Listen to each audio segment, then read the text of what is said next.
Yeah, recaps are always good.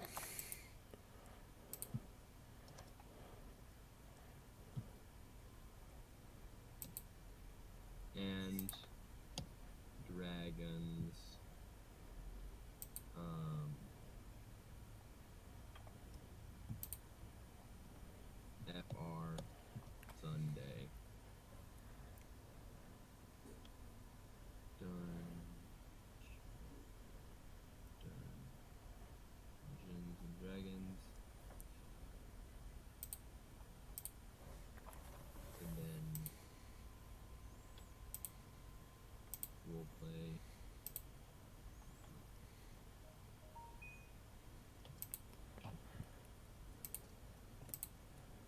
Okay, so it says you started streaming now.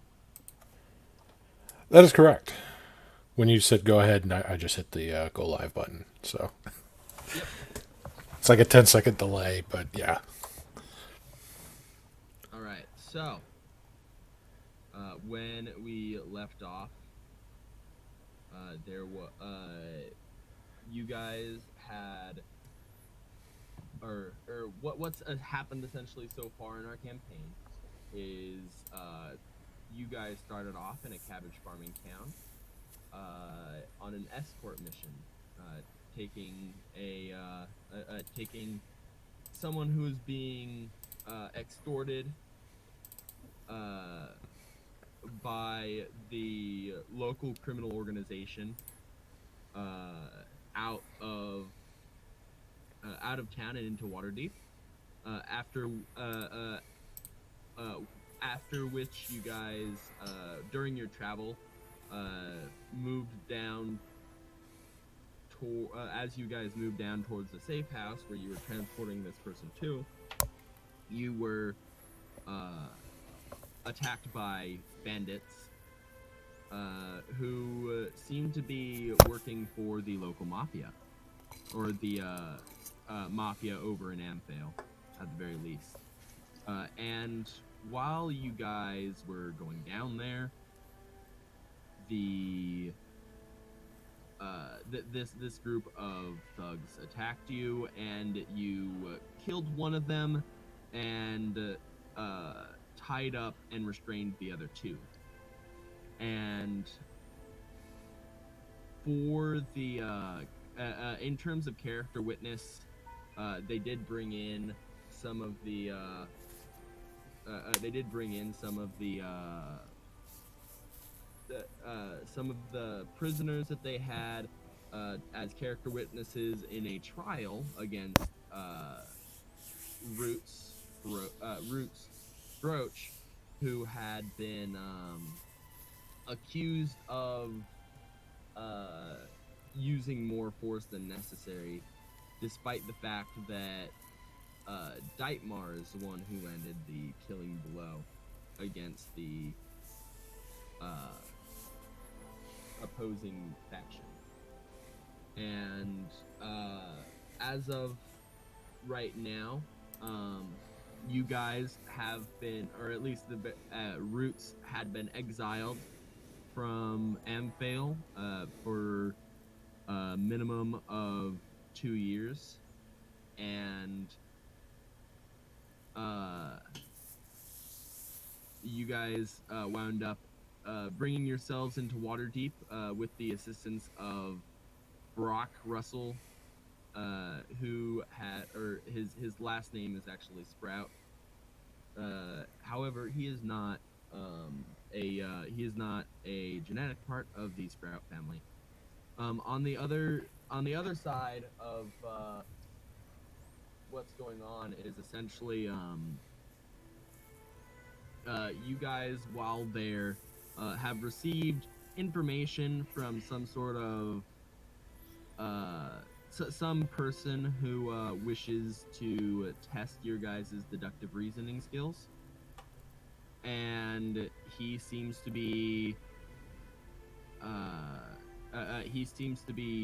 have given you guys insight into a pact of extortion.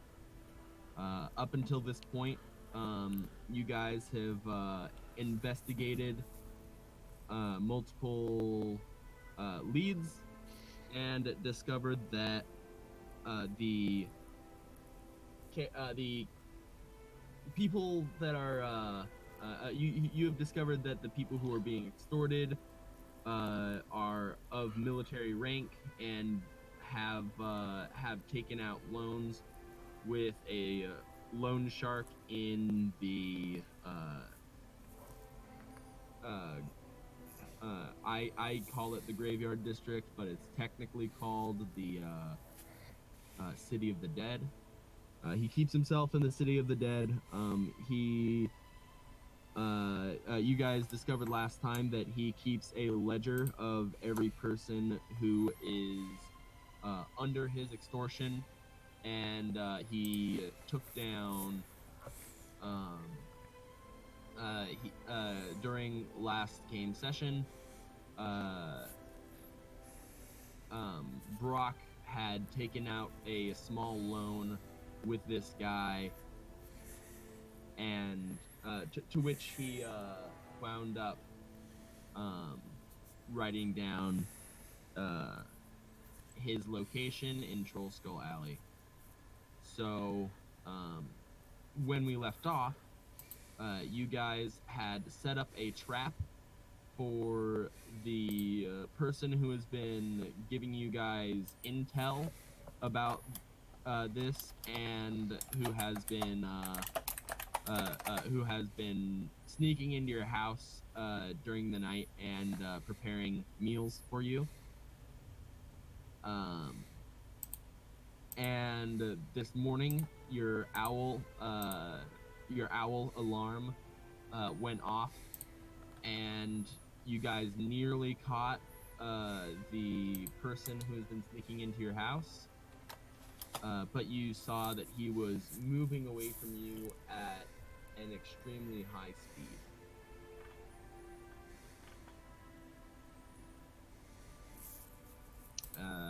And that is where we left off last time. We are currently in Troll Skull Alley.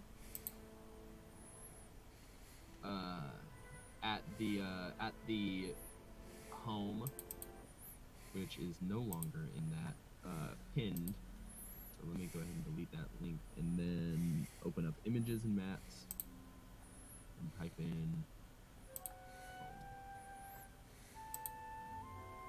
interesting. Looks like I'm gonna have to move home back into the Fantasy Grounds images, because it looks like the image has been moved to a different location, in which case I shall return it to its original location. Yeah, I think I might have moved it when I was creating a backup of the server.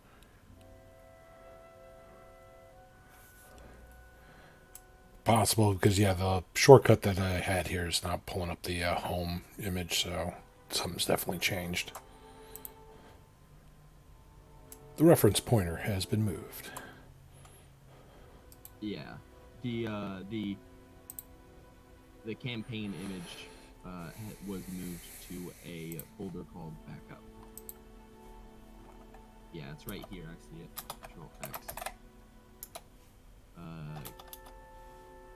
Control V. And then I'm gonna go ahead and move it to its original folder.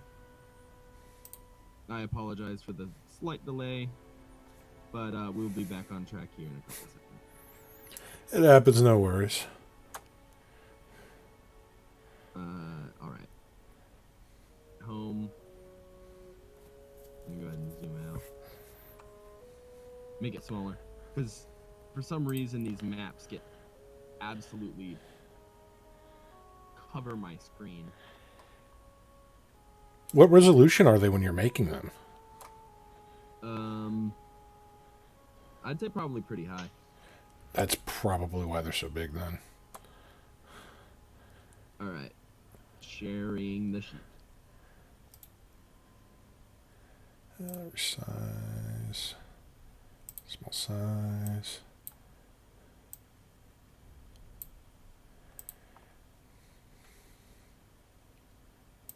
dokie. And while we're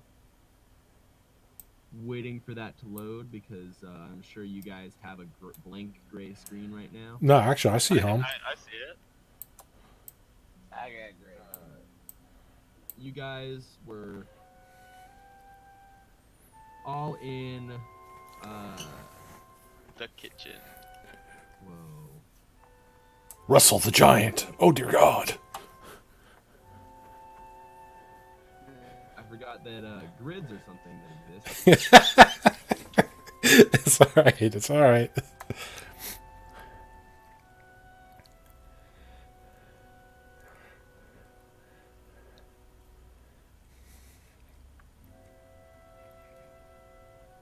There we go.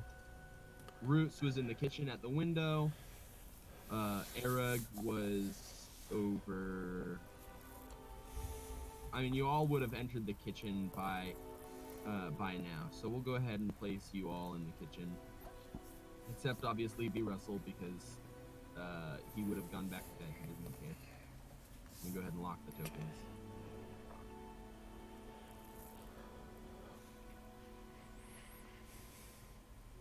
Alright. So, Roots, you see this man running from you, going far off into the distance.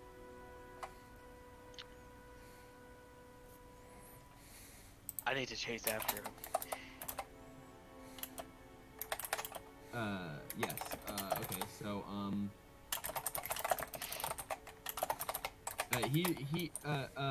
he is moving insanely fast. Pebble was still out during this. Yes. I'm sorry. Nope, that's fine. I'm just making sure nothing's changed, that I missed something. So, cool. Carry on. Pebble was out at the. Pebble was out. Swordman, common room, sleeping after drinking and talking to people. Yes. Yes. And he got that message that I gave you. Oh, I was going to have it be a surprise when he got back. Okay. What message? You'll see. You'll see in a little bit. You'll see in a little bit. It's totally not human flesh scribed with an angry carving just for us, so nothing to worry about. Well, shoot, lads. If we chase after him, he would probably run out of breath at some point, or we could maybe find where they are stationed. We can try and track his footprints. Yeah, that's what we should do. Can I make like a survival check or something to try and track this guy's footprints? Can I jump out the window? If it were if this person were a normal person, I would say yes, but unfortunately, no, you cannot attempt to track this person's footprints. Did he like maybe like knock over like a pot or something on his way? No, he was as dexterous as could be. So there's no footprints at all? Yes. And by the way, his speed, just from eyeing it, you could tell that his speed is probably 6 times what yours is.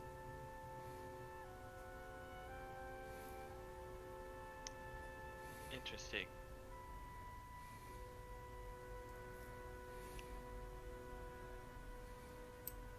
Did anyone see him? What did he look like? He was a Teenage I Mutant believe Ninja he's Turtle. just a shadowy figure, right?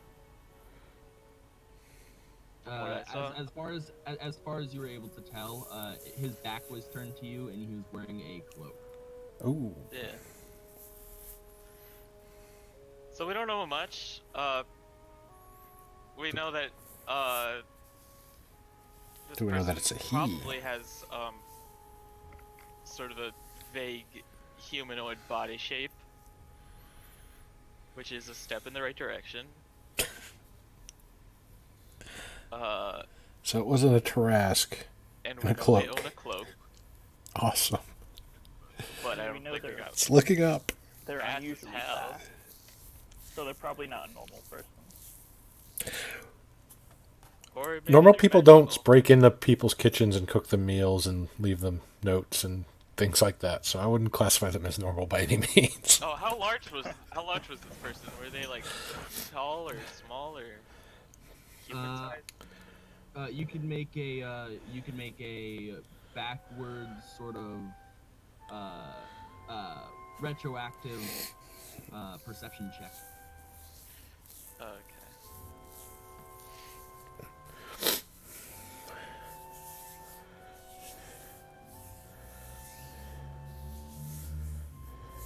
I'd say that's good enough because you did get a good look at him. It's early morning, so there was Be able to plenty tell if of they're light. small or medium creature. He was he seemed to be of an average height and size. For a medium or small creature. For a he's by average I mean like compared to Roots because he's the one who made the perception check. All right, so for a medium creature. For A human. he seems average height. A medium creature. He seems average height. Alright, so we got a tall dwarf or a human. The world's tallest dwarf. Or a small giant. Well, there's also elves exist. Could be an elf. Elves can be pretty close to human size. Also an elf. Most likely though it's like some sort of human or elf or something along those lines is what our person is. So There are plenty of races available in the Forgotten Realms. So there is also there are also races that have improved speed. I'd like to Yeah. just put that out there. I'm not necessarily saying that this person is one of those races, but would I even know of like any like super fast humanoid races? Expeditious Retreat is a low-level spell. also expeditious retreat exists. Yes, I'm also not going to say that that is potentially what was going on, but it is also a possibility. There are tons of possibilities that could be the case.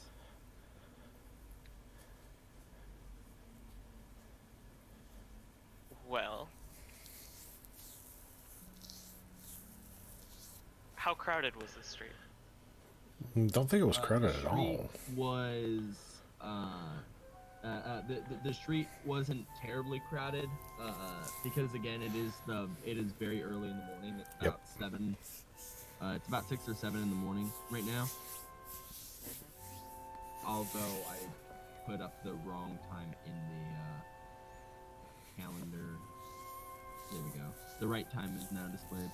In fact, I'll actually change the lighting to reflect the early morning sun.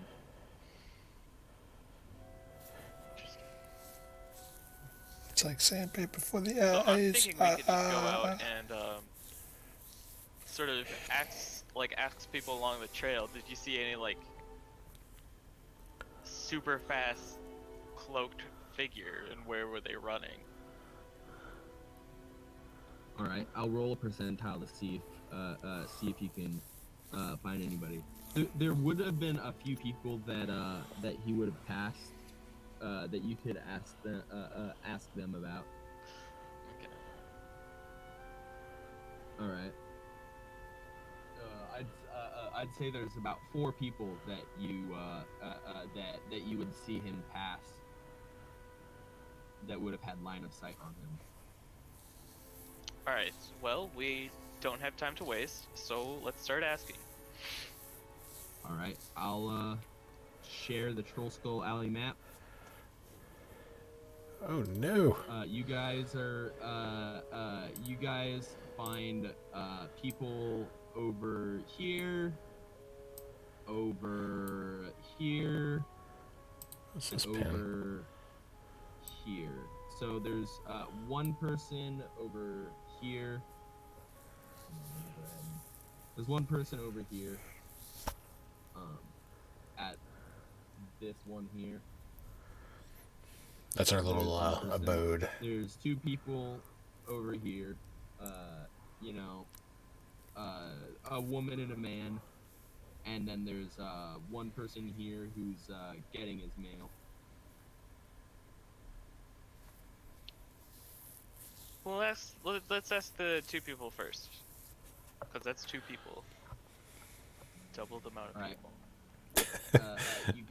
You go up to them and you see that the girl is blushing next to the guy. You know, she clearly has some romantic feelings towards him. He says, "Yes, can I help you?" Speedy fast guy. Where did he go? What's speedy fast guy? The one that's really fast. I don't know what you're talking about. Did you not see him? Make an insight check. Alright.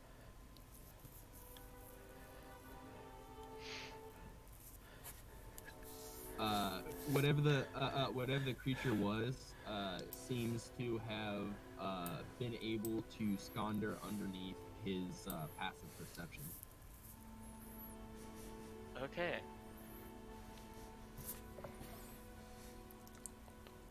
Well, let's go to did the girlfriend know anything? No. She seems rather shy. But she doesn't. She seems to be just as knowledgeable as him. Okay, well then let's go to the next person down the street. All right. This is this person in this circle here is an older fellow.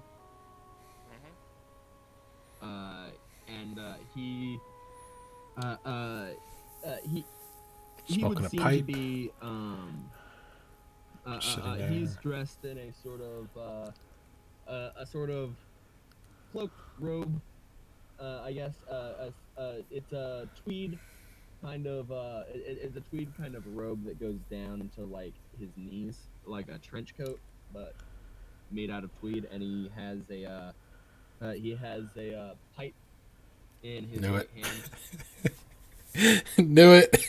Called it. Says, and he says, "Ah, good morning, lads."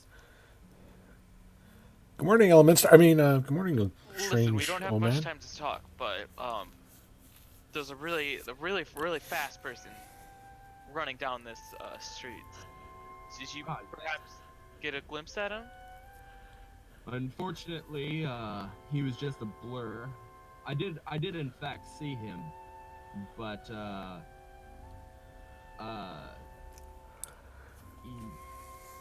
according to my deductive skills, I would assume he was I would assume he was Supposed to using be some sort of Sherlock? magic that would have blocked my vision.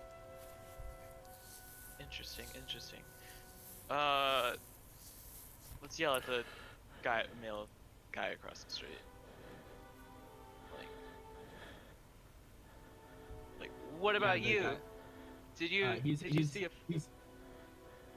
He's in his robes and he has a cup of coffee in one hand and he like looks at you. He's like, sorry, you talking to me? Yeah. Did you see a really fast guy going down the street? Really fast. Exceptionally fast. Like, It's probably like those old Jesus Bugs Christ, Bunny he's fast. cartoons. Jesus Christ. Here. I didn't see anything. Trying to talk to somebody when they're running away from like a catastrophe or like a bull. It's like, hey, pardon me. I didn't see anything. No, nothing. Damn. Mm.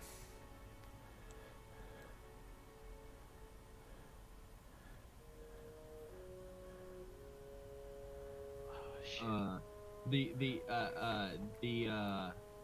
The person you're at the house of right now says, you know,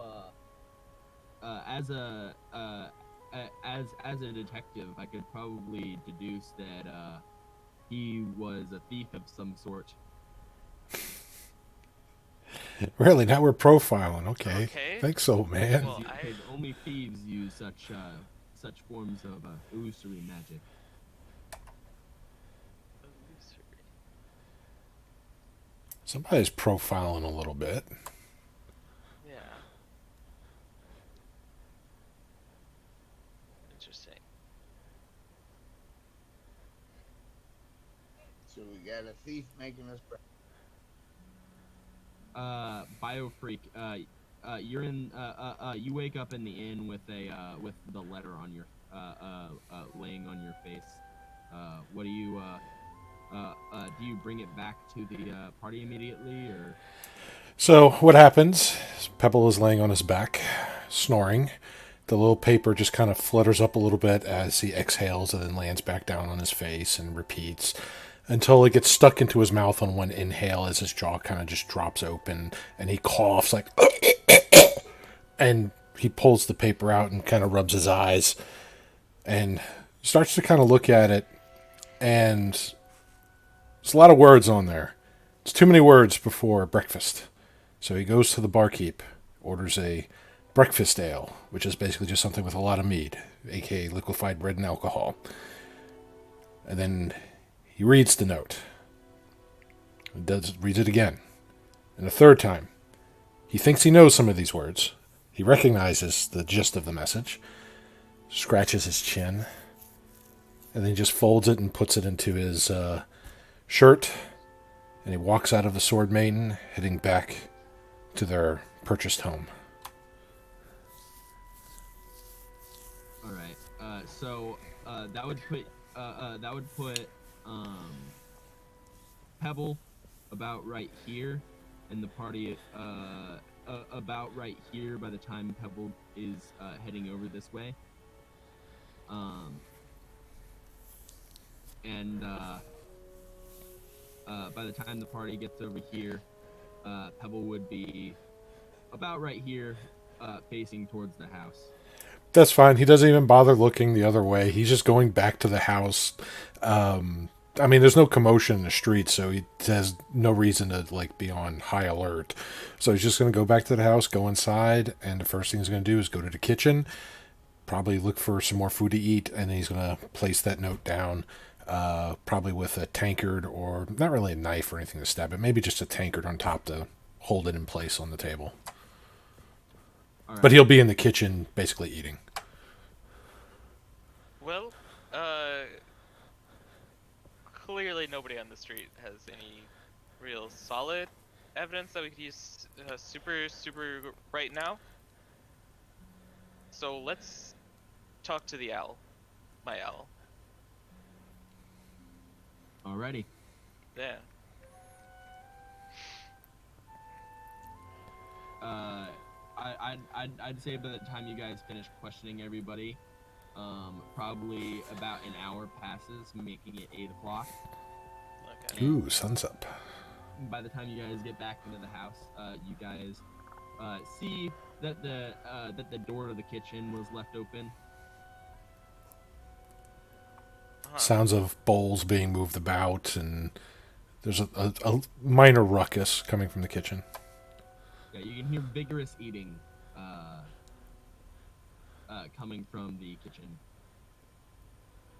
You can hear like a couple of slurps, but not like a slurp for like soup, but like the sound of like slurping down meats and stuff. Open mouth chewing and everything.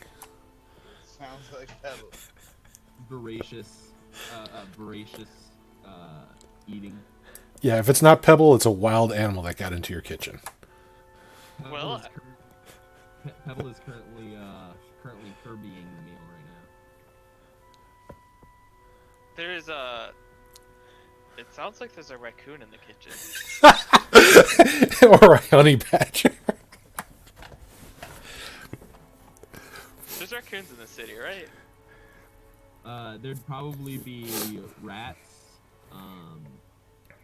and sometimes raccoons, but Rat King! Rat King!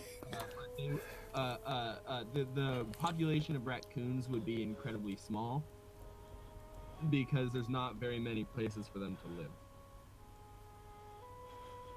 Have you seen where raccoons live? Typically they live in suburban areas. Oh my god, they Anywhere. live everywhere. And typically they live in the forest. Well, yeah, their typical area is forest, yes, but I mean like their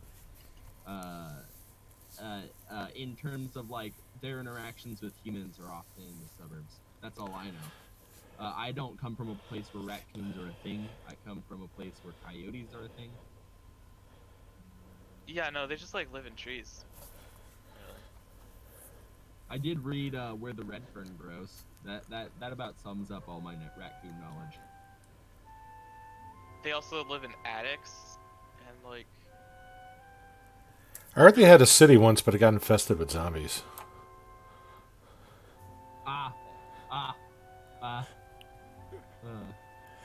I get that joke.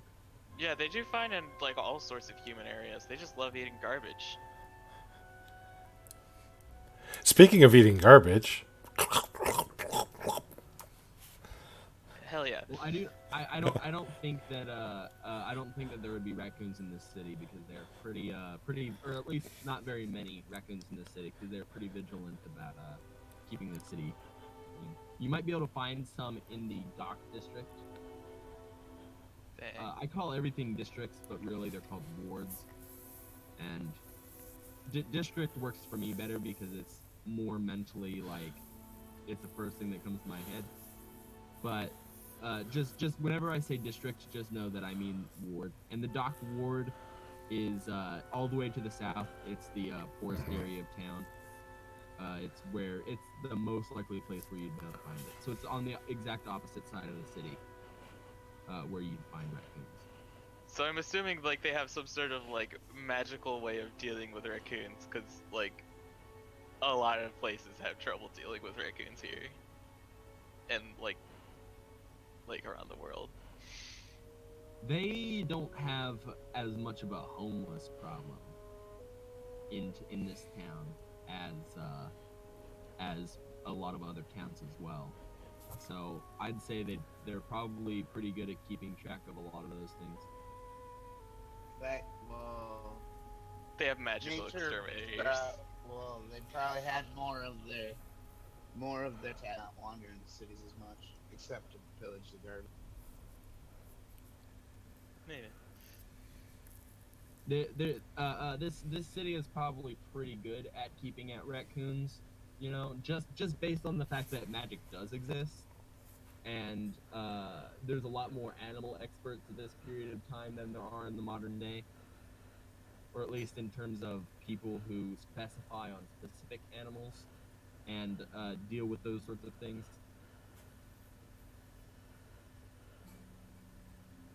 It's just a whole bunch of factors probably feed into the fact that there's not many raccoons, or at least not many that you'd see getting in your house. Because I personally have never seen a raccoon in real life. How? Where do you live? I used to live in New Mexico. Oh my god. he's used to just chupacabra, so it's okay. Yeah, no, I'm used to things that kill goats and coyotes and stuff. Oh my Back god, you windows. could like I'm used to like wolves getting into my backyard or something like that. oh my god, I like when I rode the bus, I'd see like a few raccoons like at the bus stop like every now and then. No, our like at school. the closest thing I've seen to a raccoon, It's raccoon is, tangent. rabbits in excess. I don't think rabbits have the bastard factor going for them. Yeah, a lot of people think they're cute. Anyway, tangent over with. You guys hear creatures digging into food in the kitchen, slurpy derping all the food. Let me get my note out because I'm going to probably have to read this. I'm gonna assume it's Pebble and Gose. You hear him choke on a couple of things too, while he's just shoving things down his maw. You're able to see Pebble in the room as you enter. How was your night, Pebble?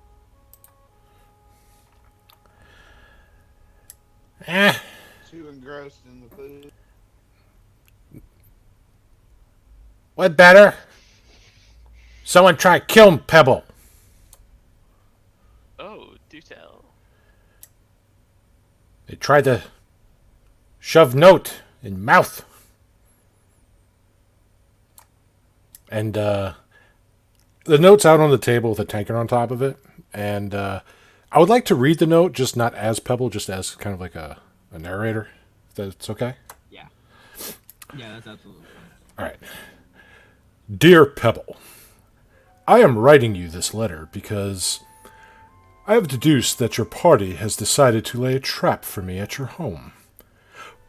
Any further attempts to reveal my identity shall result in a loss of rewards to be given if you are able to assist me in the future. Further inquiries beyond that shall result in loss of my assistance altogether. I prefer to keep my anonymity for now, and you all shall be rewarded the amount I had been planning for. Please understand that I am an ally and not a foe. Signed, a friend. Well, it wasn't really a trap, more so as letting a bird sleep Okay, here. I don't trust this guy now. Yeah, I do not trust him at all. I used to trust him when he was just giving us food, but now that he's writing these creepy notes, I don't know.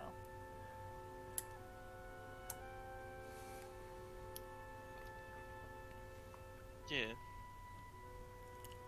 Did you see who gave you this note? No. Pebble attacked in sleep. Now, No honor in fair combat. is our mysterious person here aware of Pebble's reading ability, or were they just letting He it is up to able- chance? Pebble can read, just Can you read like hard words, like some of the words that were said in there? he knows some of those words. He's to give an idea on like his intelligence level. Think of him as, and I this is probably the best reference I can do at the short notice is. Any of you seen the film Good Burger? He's like Ed from Good Burger. Okay. Pittsburgh. Yeah. Okay. So some of y'all never watched Nickelodeon. Okay, awesome. Basically, he can read. He's not always the brightest bulb that shines, but he's not a complete idiot either. He's just challenged in some aspects. Oh, I'm sorry. I just assumed that he wasn't able to read that well. No, well, I mean, he has to read menus and stuff, so he's learned how to read, but he's not writing a novel anytime soon. Okay. Pebble is more likely to be able to read than Roots, because Pebble is actually more intelligent than technically speaking. Oh my God, you are? He was kind of homeschooled by Goliath, so. Oh my God.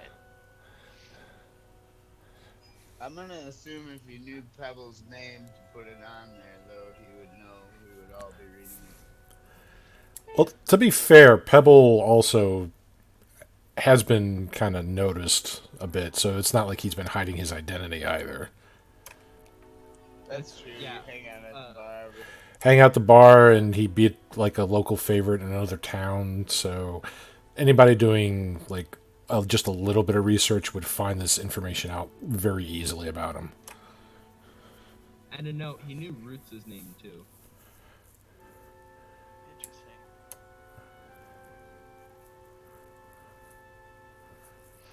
I just realized I don't have the list of names anymore.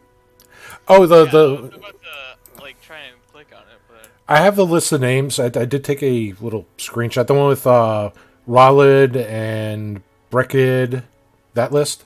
Yeah, Yeah, I do have that. If anybody I needs appreciate that. Okay, yeah. Let me get that to you here. PM that to me, or actually put it in the Sunday chat. Will I have access to post that? Because didn't you lock that?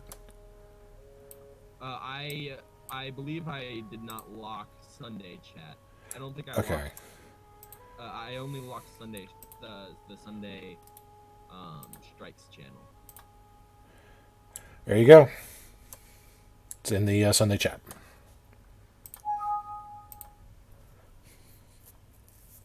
Okay, so the list of names is there.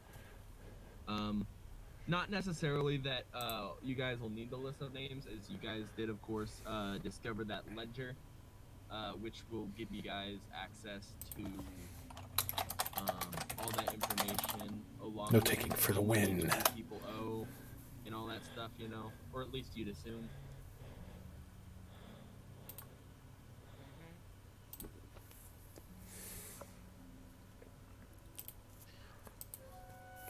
yeah, we still need to find that ledger.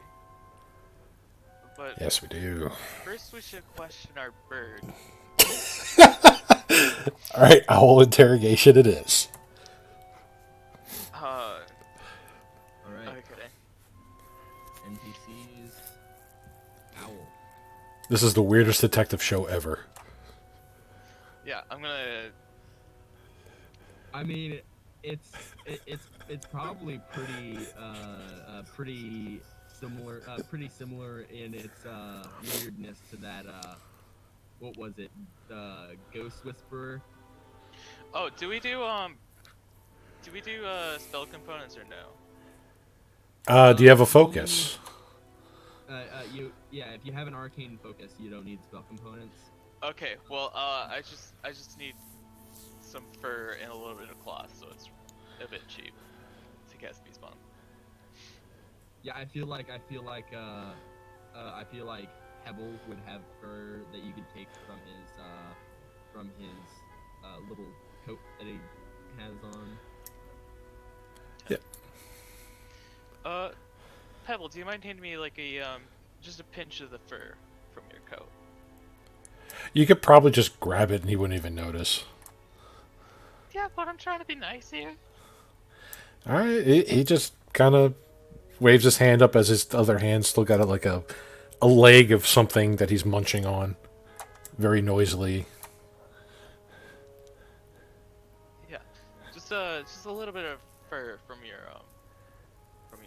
coat there would be nice. Yeah, he lets you. He gives you the signal that you can go ahead and do it. He's just still eating. Okay, I'm just gonna lean in and just take a real little bit, not a lot. Just Shakingly, trying not to disturb the animal. yeah, just like a little pinch of it.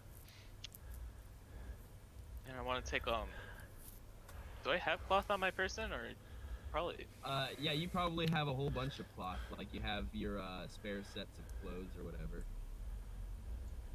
You'd probably have like a, you probably have like a scarf or whatever in your common clothes. So. Yeah, I'll just take like a bit of cloth from like a set of common clothes and just wrap the fur. Material components are almost never consumed. Yeah. And Yeah, if you these get a are consumed. if you get a component pouch, you can almost forego any of that. You just roleplay the fact that you're using the component. Yeah, so I take that, put like a little bit of take like a little like I don't know like a little strip of a shirt or something, and just wrap that around the fur, and then I use that to cast Feast Bond on the owl. All right. You're at the fireplace speaking to the owl. I'm gonna bring you into another chat because the other people shouldn't be able to hear you. Just to prevent any accidental metagaming, Mm-hmm. and to make it a little bit more mysterious, I'm gonna bring you into a private chat. Ooh, whispers.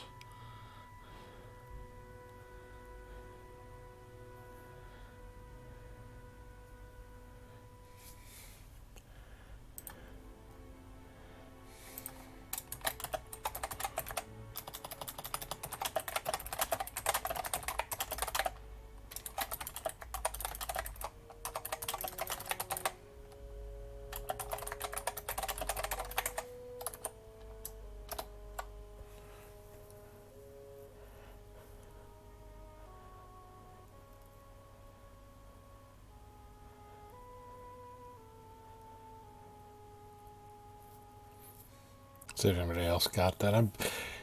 DM's been adding some rules for naval actions. I'm guessing the other group's been doing that. Or he has plans to put us on a ship sometime.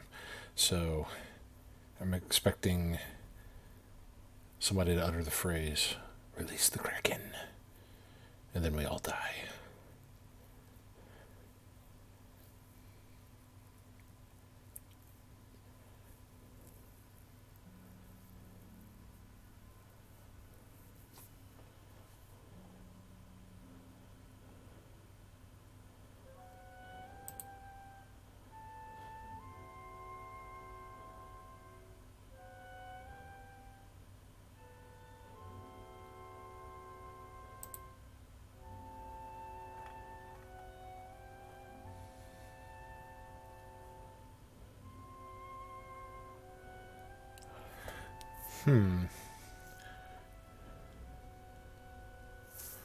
Let's see if there's a way to add that reckless attack bonus for one round. I'm sure there is.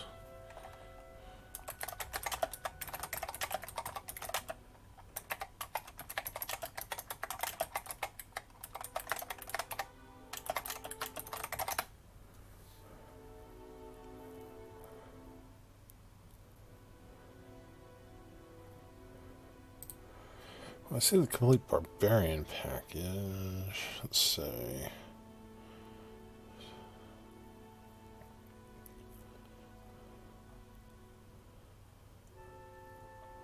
Oh, it's a XML file. I don't want that.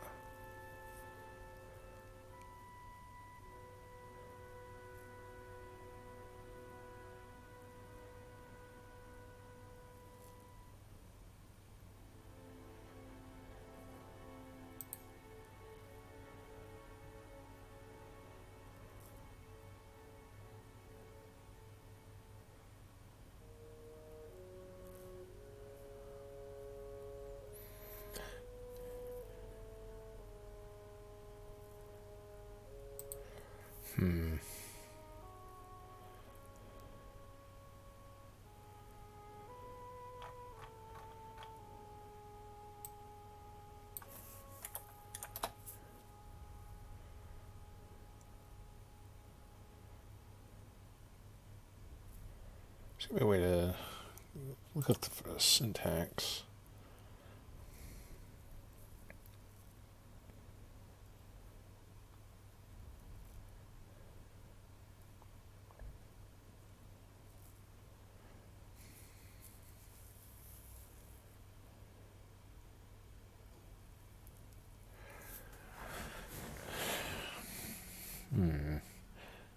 Because disadvantage on attack, I don't want. I want just regular disadvantage.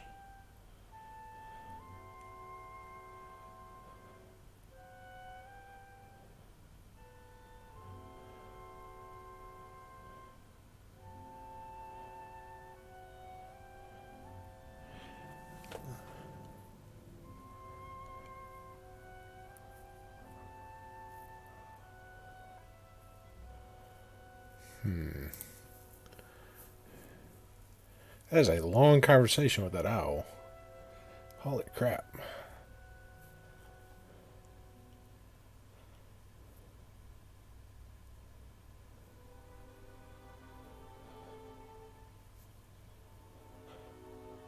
Actually, no, I wouldn't have a disadvantage. I'd have advantage attacking me.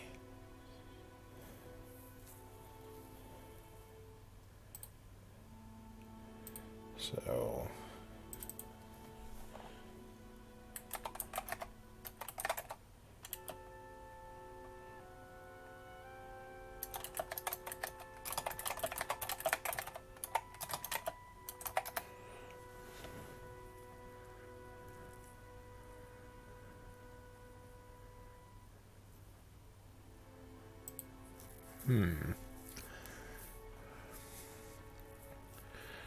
It's not a. Well, I mean, it's going to be a player effect, but damage dialogue. No effect dialogue. Attack. Let's see. Simple. Attack followed by And we're colon. back. Alright, Welcome well, back. we learned that our person has human-like skin. They're pale, I think. And they also have a really shiny coat. Also, his name is Mr. Alano. You could have named him Hooters. The verbiage I used was shimmering, SHIMMERING. Yeah. Wait, So they- so was his cape magical? It was shimmering. That's all we know. Yeah, it's really shiny. Like fancy shiny or like magical arcane shiny? Whatever an owl thinks shimmering is.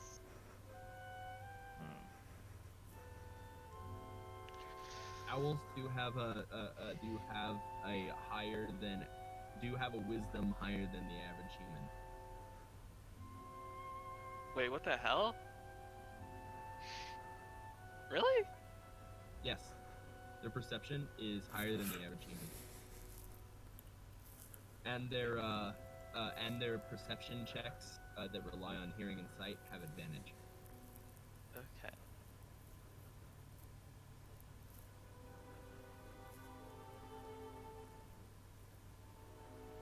Cool.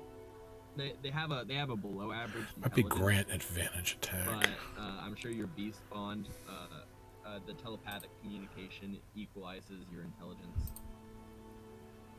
temporarily. I mean, I feel like it would. Okay, so that is on Doesn't there. necessarily say Okay. that in the spell, Yeah. but I feel like it would equalize your guys' intelligence. Yeah, it just says there that you're capable of making a telepathic link and just speaking in like And Sort of. this owl is special, so it has a higher intelligence than most owls. I will say that this spell would have failed if the owl's intelligence was the intelligence of a normal owl.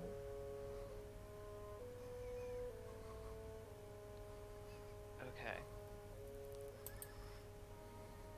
Wait, so is it higher than Hope 4? that will work.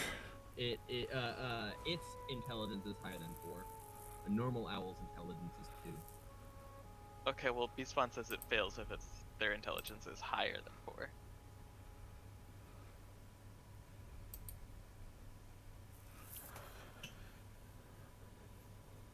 Oh. Okay, I don't know. I don't have an actual character sheet open for this owl. But, Oh no. I read that spell wrong. Yeah.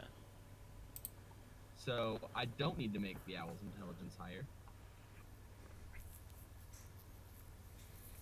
He's at a cool 4. I think, hopefully. It will be, yeah. We'll say it's at a cool 4. Because, is it 4 or higher, or? Okay, so no, its intelligence is 3.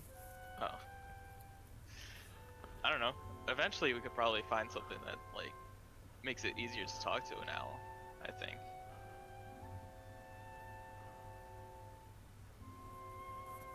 Alright, well, we should start Yeah, looking so- for that ledger now, though. Yeah, you guys should get that ledger. Now you know that information from the owl. So you guys are getting this owl-based information. Hell yeah. I actually created a character sheet for this guy so that I could keep track of stuff, so I could keep him consistent with what he tells you and stuff, Okay. or what he gives. Oh, the information he gives you guys. But yeah, no, you guys can get that. You can go get that. ledger. How are you guys gonna do it? So I thought the plan for that was that I would go in as like a mouse and then find it, grab it, turn into a person, then turn back into a mouse. Because if I'm holding it, it'll transform it into me with my mouse body. Yep. Sounds good. But that does involve him not being there. So are we gonna case the joint? Did you guys decide on what you're going to do with the book once you have it? We're gonna use it for evidence apparently, because burning it is too impractical. Wow. I think we should keep it in case we want to use it for evidence. Burning it is just cool though. Note to self: Z is a pyromaniac. Well, if you want to get really sneaky, you copy the ledger, and then you keep the original for evidence, and then you have the other ledger that you can then use for your own purposes, nefarious or otherwise. Is there any other information you'd like to share with the party that you got from the owl? See how many licks it takes to get to the center of a Tootsie Pop? Well, he likes mice, so let's start catching those.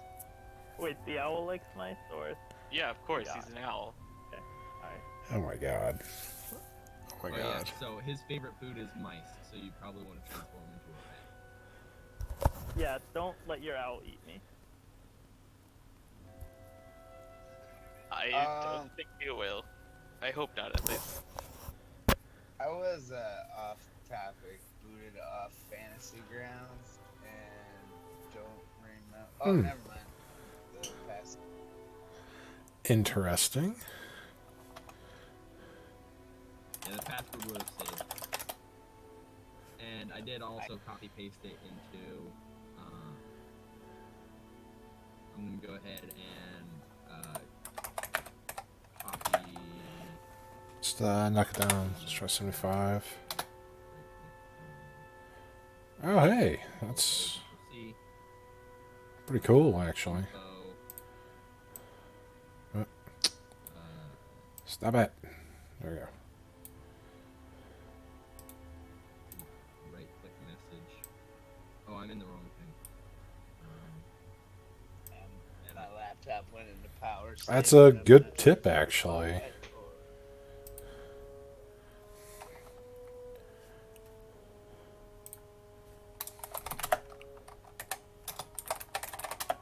Just letting them know.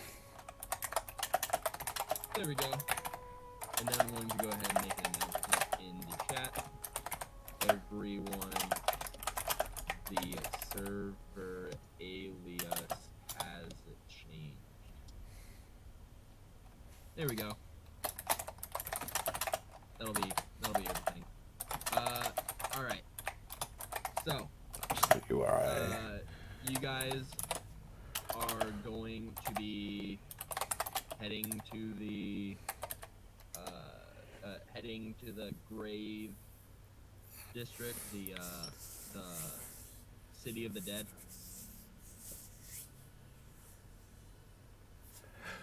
Yeah, I found out about the Whisper one like a week or so ago. Let's pull up the map for that. Waterdeep East, City of the Dead. Share. Let's see. You guys are in the City of the Dead. Oh my god. I'm gonna go ahead and actually I'm gonna share the Empire Room as well. Let's see. Specifically for the stream, so they can see. Nope. That's not the one I want to share. Let me see if I can get this to. The There we go. City of the Dead. Right. For the stream. There we go. And Oh, then wow, people okay. watching the stream can read that. Very nice. So Volo's Guide to the City of the Dead. Obviously, on the other hand, those of you who are in Yeah, that is a really good addition with that. I was shocked on there. The Before this campaign, I think I played Fantasy Grounds like over a year and a half ago. So they did a lot of changes in that you time. arrive back at the address that there was the one of the only few homes that are located. So how you doing today, in Strangely? in this large, beautiful looking park where they keep all of their dead. Very Bring out your odd, dead.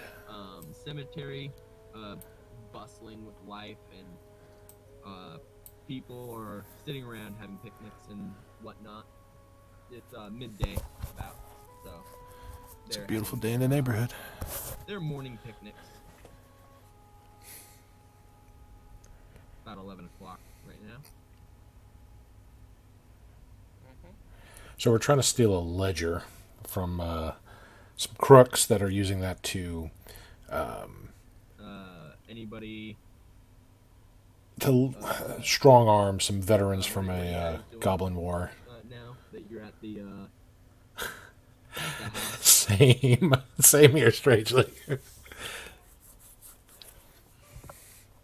Should we Not enough just, D&D sessions to join right now. Well, stand back and watch for a while? Look in Case the the window. joint. yeah, I feel like that's Just case. All right. How many hours would you guys like to spend casing? probably a couple. What time of day is it? It is 11 o'clock. Yeah, about midday. At least until we see some movement inside or someone come and go, I would think. Because I'm assuming he's a pretty bad guy, and if he catches us, we're in some serious shit. Alright. Well, I mean, to be fair, I don't think this guy knows you guys are investigating him. There's a, Or at least from your perspective, you don't think he would be. But, you know, it's always good to be cautious. is there like a tree anywhere that I could just climb There's up and stay lots of trees. So many trees. Yeah. If you guys are going to be watching his joint, I was going to make you all make... In fact, I think there's a treant in here somewhere too. But you can get advantage if you succeed in acrobatics check to climb a tree. Okay. I'll have to try that.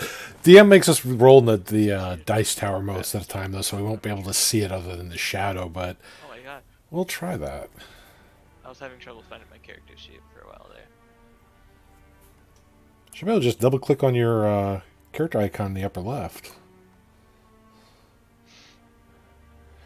Oh, that's covering the.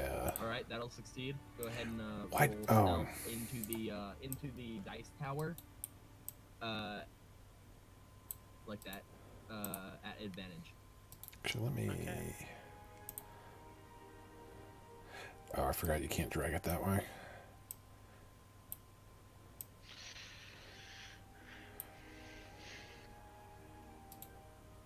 There we go.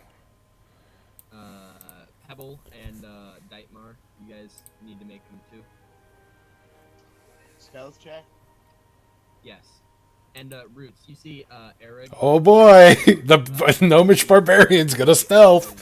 standing out, Woo! This is gonna be bad. Oh, covering his face.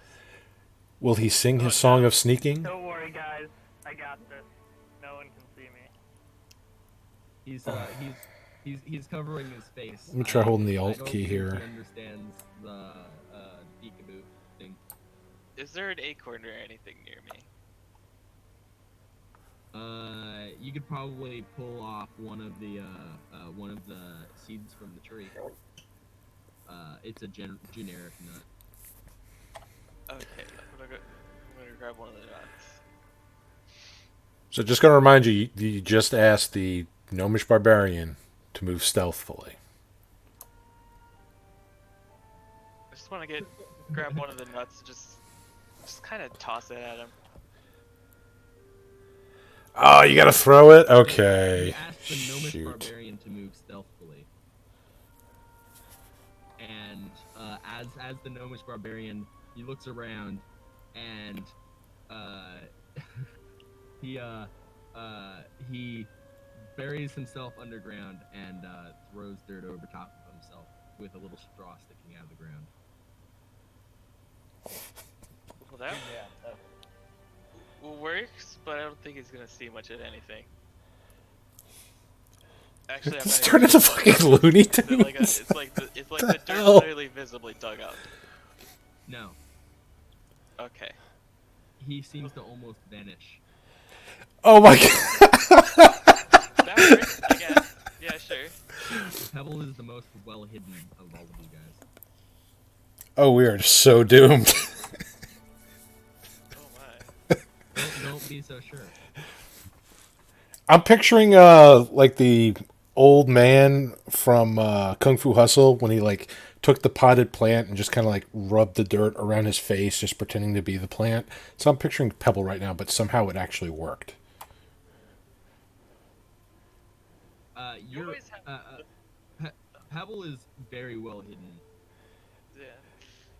You always have the strangest references, honestly. I love. What can I say? It's one of my favorite movies. I mean, Shaolin Soccer's not bad either. It's done by the same director with a lot of the same cast.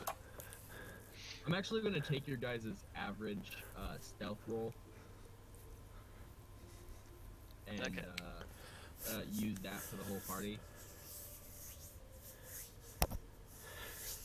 Hmm. So, did Oh, throwing Kung a Fu nut Hustle's a at Eric great get him to do movie. anything, or is he still there? did you throw the nut at him? Yeah. Uh, Do I have to make a check I to did.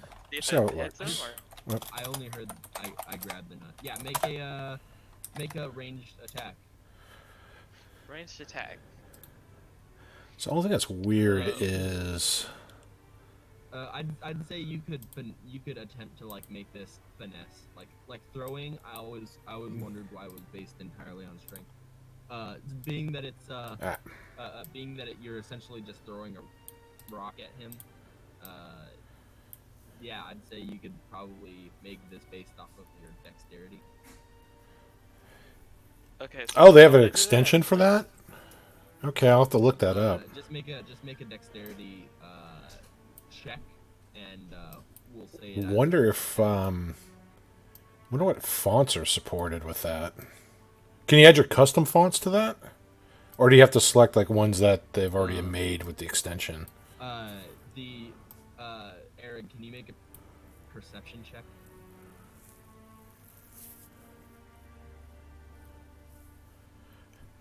But yeah, this is 80, so hopefully that reads a little bit nicer.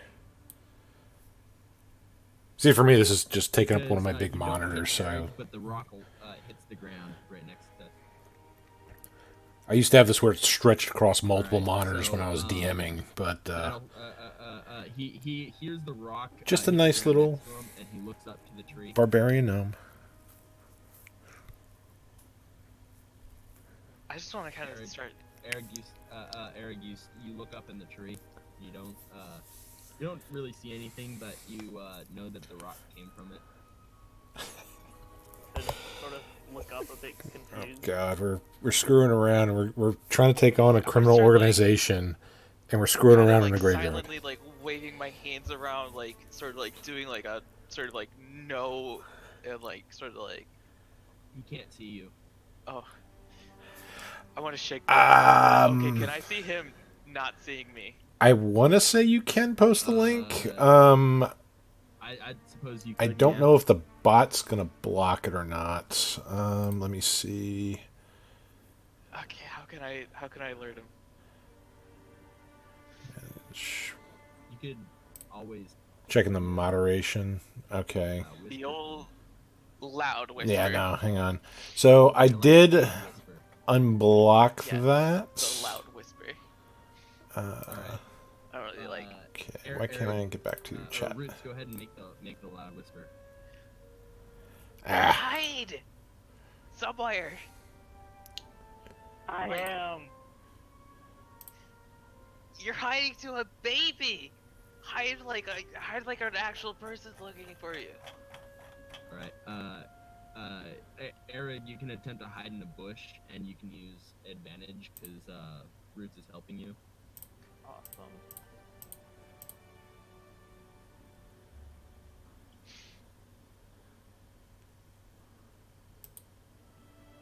Yeah, so perception checks and stealth checks go into the dice tower because you wouldn't necessarily know how well you are hidden. Oh, and it's a good thing you did it at advantage because you got. Today I've struggled. Whoa. Yeah, Glitch. no, Eric, What the Eric hell? Quickly like he like patters his feet and he hops into a bush. Wonderful. I become one with the bush. Let's see. You are unable to tell, but you definitely hop into a bush and Ruth, you are no longer able to see him. Wonderful. Well done. Thumbs up. All right. Now that you guys have, Trying to see if it'll let me view I know the you guys link that you have- sent, but I'm not seeing a way to do that. your hiding places. If you want to send it again, I did tell it to allow it, so Watch the. What's going on? You guys can watch the. God. All right, that's Streamlabs. the Okay. house. All right, so it's not Twitch's one. That's Streamlabs. Yeah. Okay. Not much else to say about it. You guys watch. I can fix that. So how long are you guys going to be spending? Like how many hours approximately? Because they got Twitch's moderation and Streamlabs apparently is on there too. So I can make rolls.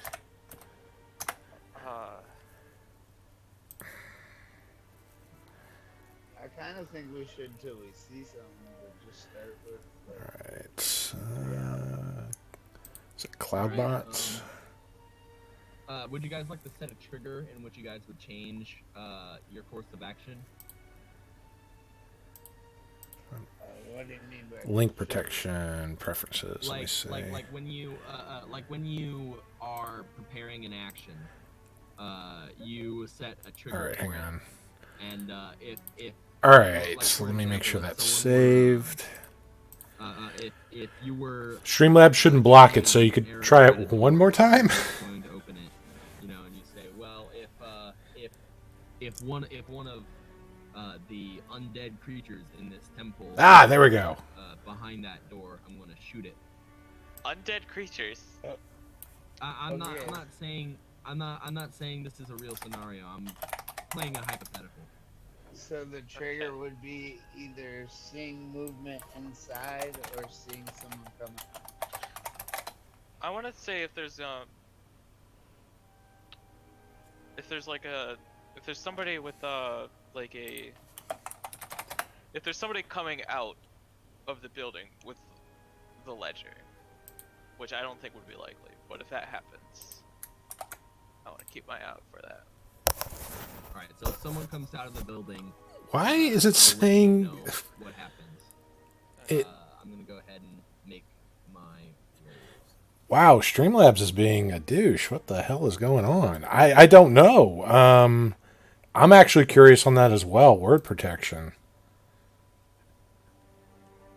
It's something. It's got to be something in the link. Hang on. A lot of rolls. Let me kick that off there. I'm making rolls for each of you guys.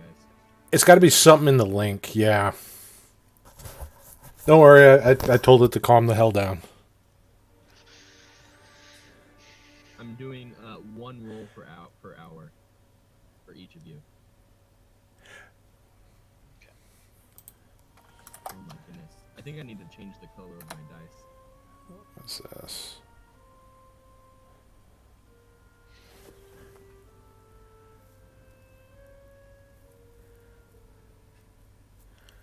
Oh, that looks nice. There we go.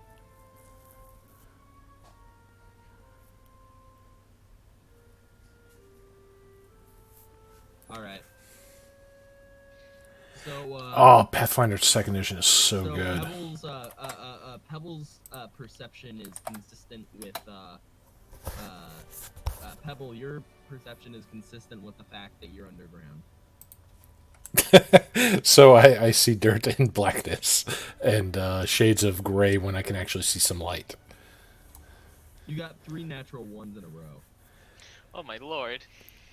I got dirt in my eye. That's what we're gonna say. Where I got dirt in my eye.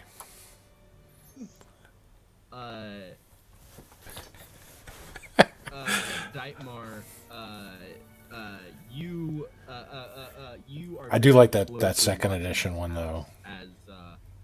as about an hour or so in. Oh, Um, now, Fantasy Ground is you supposed to have like an updated you version see coming the, out. I wonder if the you stuff would see be the, compatible little with it. shark, leave the house with with one of the grave digging shovels that he had hanging on his wall, and he's wearing rubber, or not rubber, but like a rubber like substance overalls, and a hat, a sun hat, and he walks out. He's not holding the ledger at all. Okay. So, Okay, good. Yeah. well, after he's like a little ways off, tell Eric to go, and maybe tail behind the guy a little bit, like a long ways back, just to make sure he's not coming. All We right, could I'm jump keeping him. your guys' stealth check for this whole thing. So, Yeah, wasn't it still in like a beta though? Eric, you said you're traveling behind him. No, I No, am going into the house. Yeah, I was gonna Yeah. kind of like stand. So it's off going to in be the a little direction buggy. It's he's going to have going, its little issues. so I can see him when he comes back. But I'm gonna wait for him to get ways out of the way. All right, so you're gonna keep watch while Eric, you're transforming into a rat, right? Yeah. All right. So, make a new, or you can make a, new stealth check with advantage.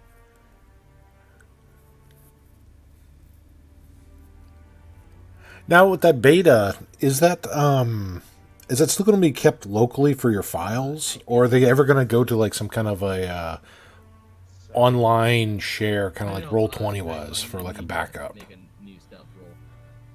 oh, okay. But now. Yes, the 64-bit application is amazing. Now Deitmar has the second highest stealth roll behind Pebble. I still can't believe Pebble got the highest on there. He must have rolled a nat 20. He got 21. I believe. Let me look back. Yeah, he rolled 21. He got a natural 20 with He knew it. with a Fucking plus knew it. I knew it. wild shape. Yeah, the cloud is one of the things that I'm interested in because I've had people put in bad It code, looks like your rat shape didn't work. and I had one campaign that got corrupted because of the local storage. I did not like that. Oh, there it is. Okay.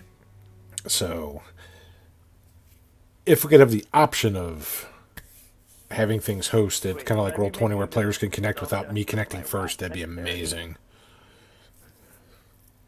But I understand that can cost more and like subscriptions No, and you're stuff making like it that. based off of your standard stealth. So you wouldn't use your rat. Oh, really? The Not that it extension? matters Huh. specifically for this scenario because you rolled high enough for Interesting. stealth either way. All right.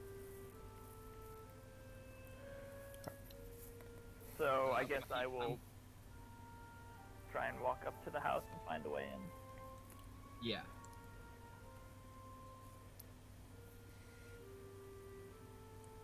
So is there like I don't know, a hole in like the floor between the floorboards, like between the door or like an open window or something like that I can crawl into? You could actually slip underneath the door. The door itself is All relatively right. highly raised for a door, and it like it's an entrance to a house, but it's like highly raised for an entrance to a house. It looks like the type of door that you'd have on like your bedroom or something like that. It's high up as it goes, or like a door for a kitchen. like if you're moving from tile to if you're moving from tile room to tile room with a door, it's like that much of a split. And as a rat, you can squeeze, or as a mouse, you can squeeze, or a rat. I don't know. I'm a rat. You're a rat. So as a You rat, dirty rat. rats can actually squeeze through very very small spaces. They can squeeze through the pipes of a toilet. So you'd be able to slip underneath, no problem. Cool. So I will get inside and start looking around for books in general, and specifically that ledger of stuff that we saw before. All right, go ahead and mark off one of your wild shapes, or do you have a wild shape set? Here, hold on. Hold on. I don't know. Wild shape. Oh, whoops. Okay. That's how this goes. There we go. Wild shape. There we go. I went ahead and created a wild shape thing, and so from now on, when you add a wild shape creature to your wild shape, you can do that. And then how do I prepare the powers? I guess I'd go to preparation, and then we can set it to how many wild shape do you get a day? 2. Well, I get 2 per short rest. 2 per I'm pretty sure. rest.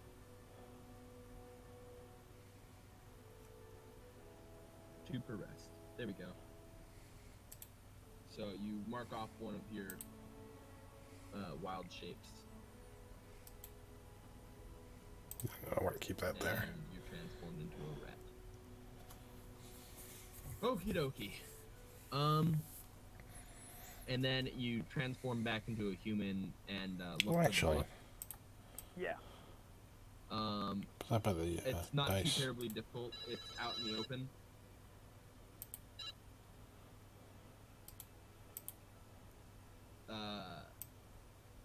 It's the ledger is sitting out on the ledger is sitting out on one of the tables. Okay. And it says on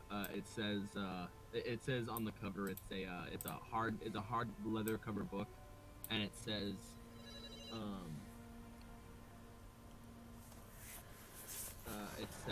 that it's relatively I'm sorry, I got a call. I lost my train of thought. Okay, so you see the leather or the ledger, and it says on the leather binding of the book, it says It's the Book of the Dead. standard notebook for standard things. Okay. I Interesting. Cast detect magic just really quickly whilst I'm in here. Okay. Just. Use Are the you casting stealth it? slot and cast it. You can't cast it in rat I'm form. using a stealth lock. All right. So You're not casting it. Are you in rat form? no, I turned back into a human. Okay. Yeah. All right. Yeah. Okay. That's fine. Yeah. So you cast detect magic very quickly, and you don't detect any faint auras around the room. It's trapped with explosive runes. Okay. So, Go ahead. all right. So we'll just then go and grab the ledger and turn back into a rat. All right. You spend your other wild shape and you go back into rat form and slip underneath the door and pop out. You would now know that Roots is the one in the tree. Okay, I'll So- go over and like hide behind the tree and then turn back into myself. All right. Like the scene from the third Harry Potter movie. You run into the house and Okay. flop back out as a rat. Pick up the notebook, or you cast detect magic. Pick up the notebook.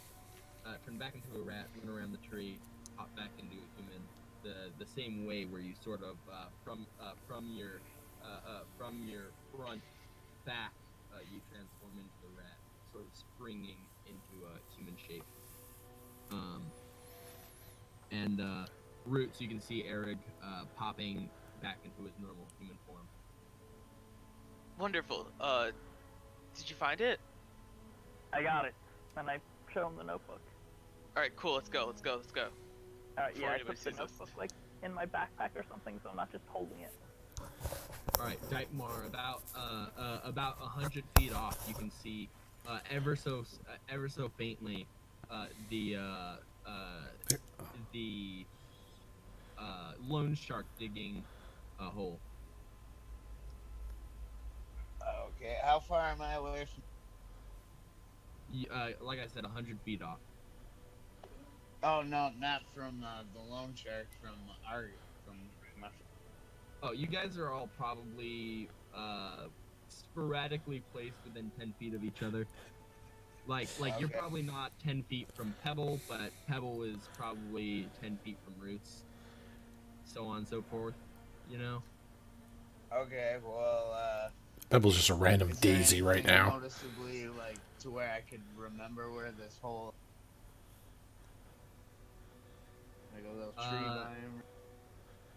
I mean, you could probably remember pretty easily. I'll on the City of the Dead map. Let me reshare that. On the City of the Dead map,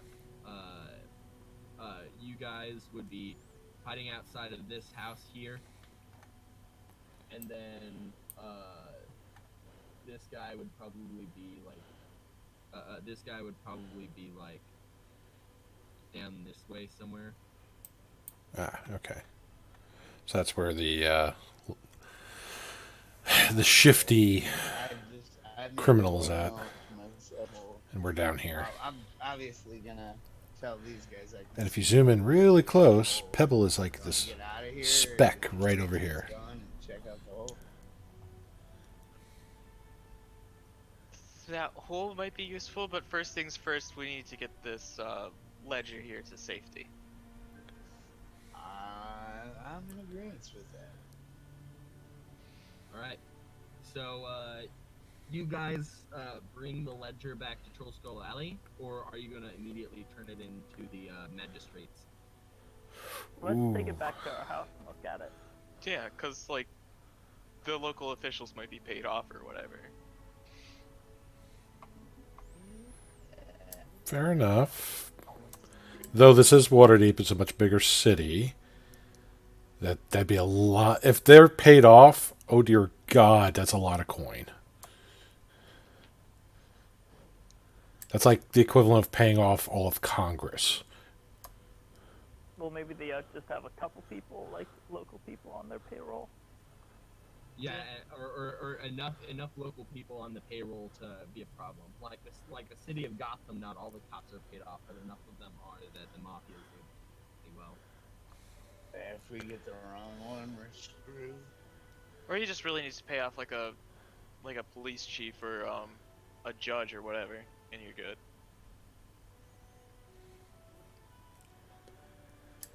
Yeah. Fair enough. So it sounds like bringing it back to Troll Skull Alley. Yeah. All right. As you guys bring the ledger back to Troll Skull Alley, you know, you guys meet around the table, you know, and you have the ledger. now in your possession.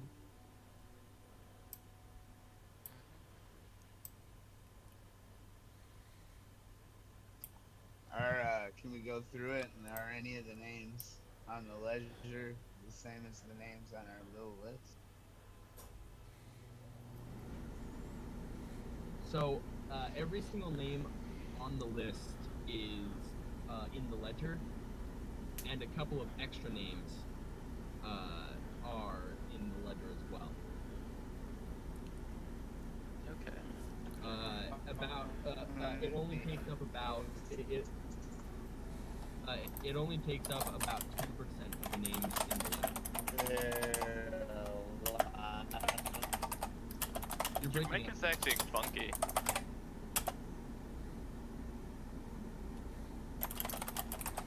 Dightmar, do you have internet issues where you're at right now, or? What's going on here? It's sounding body. Drive-through speaker quality, Burger King style. It may be because I have earbuds in. That I can run affect it through things. my computer than rather through my phone and see if that Well, no, because that's going to give feedback or echoes with that if you run it through your computer. Are there any of the uniformed friends of Pebble on the list? Yeah, remember the ones that he met, like their names. Do their names appear on the list, basically? The ones who the uniformed ones who were already those of your uniformed friends who were already had told you that they had been targeted by this organization and had taken loans because there was like one or two of them. Their names are in fact on the list. Yes.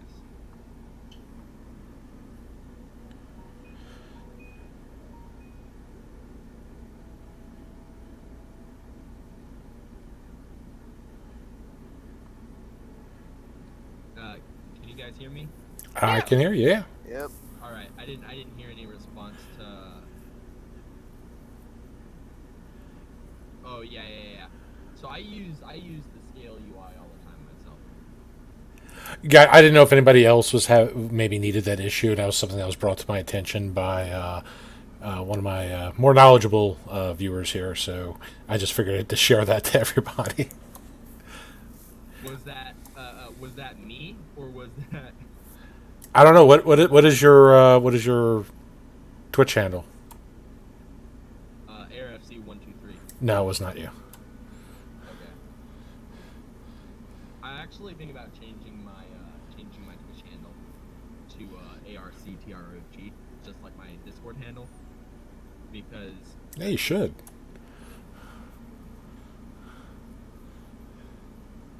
having something that doesn't have numbers in it makes you seem more like official.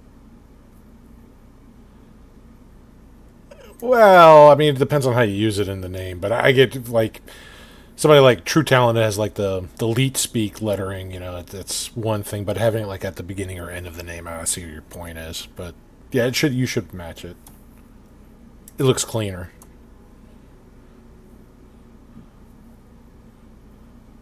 Anyway, on a side note,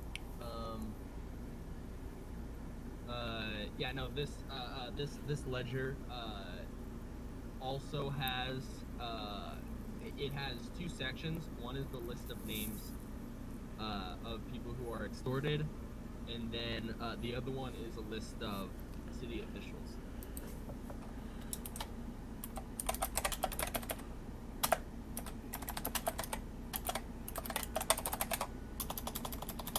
So we got a list of officials we can't hand it to. I'm assuming. Yes, it has two magistrates, 15 guards, and it has their title next to it, and it has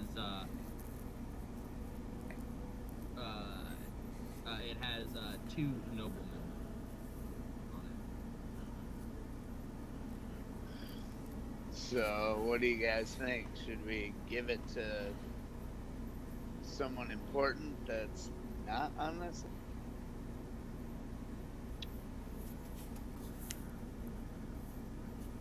Or burn Is it? there anyone important in this town that we trust specifically? That's a good question. I That don't is, really know many people yet. We need to find somebody with political power. So So how do we get really magistrate powerful? that, gave you guys your processing into the city. Their name is not on the list.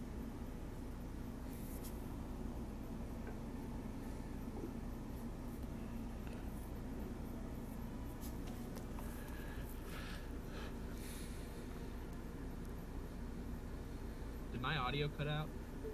No, we heard the magistrate that we talked to before to get accepted in the city is not on the list. Yeah, no, I thought I heard Eric about to say something and then my audio cut out. No, I'm What just thinking. Yeah, this could go horribly. I mean, it could be a good thing. I have an idea. Lettering on the names. What if we anonymously hand out fake lists to a whole bunch of people of political power? And we'll see which ones try to make the steps necessary for dealing with something like this. Yeah, because just because they're not. Ah, welcome back, strangely. They're not on another list. We were just talking about you. They're wondering where the Scale UI info came from. In that specific loan shark's house. Oh, I don't mean him. I mean another loan shark. But I don't know. I think it's I gonna go. wouldn't be too worried about another loan shark, because, I mean, they'd want to get rid of their competition at the very least, so I wouldn't be as afraid of them. What if there's like a gang of loan sharks? And they've all worked together. They'll probably start lying low for a couple of days, as so to throw people off their trail.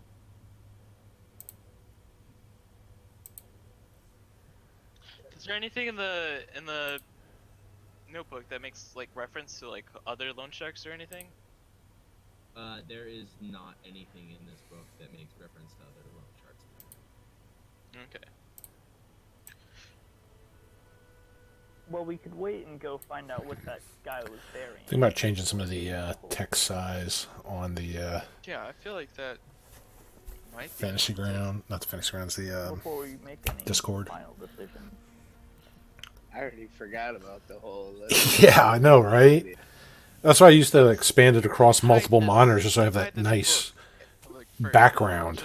Just in case if anybody's looking around, or maybe even carry it with us. Yeah, I was But I thinking it'd be safer if we So we successfully stole the ledger, and We know we're that. trying to find out what officials are not crooked, so that we can turn We them could in. hide it under our passed out roommate. We can. Just tuck it under his arm. Yeah, that way at least, hopefully he'll wake up and defend it. He won't know what's going on, but if somebody comes for it, he'll probably wait. Yeah, that could You know, totally you guys work. could, you guys It might could be just able also to- be us putting a target on him, marking him for Stick it people to under come the in and floorboard or attack something while like he's that. asleep. That's true. There was Yeah. no magic on this book, so their ability to trace it is probably lackluster.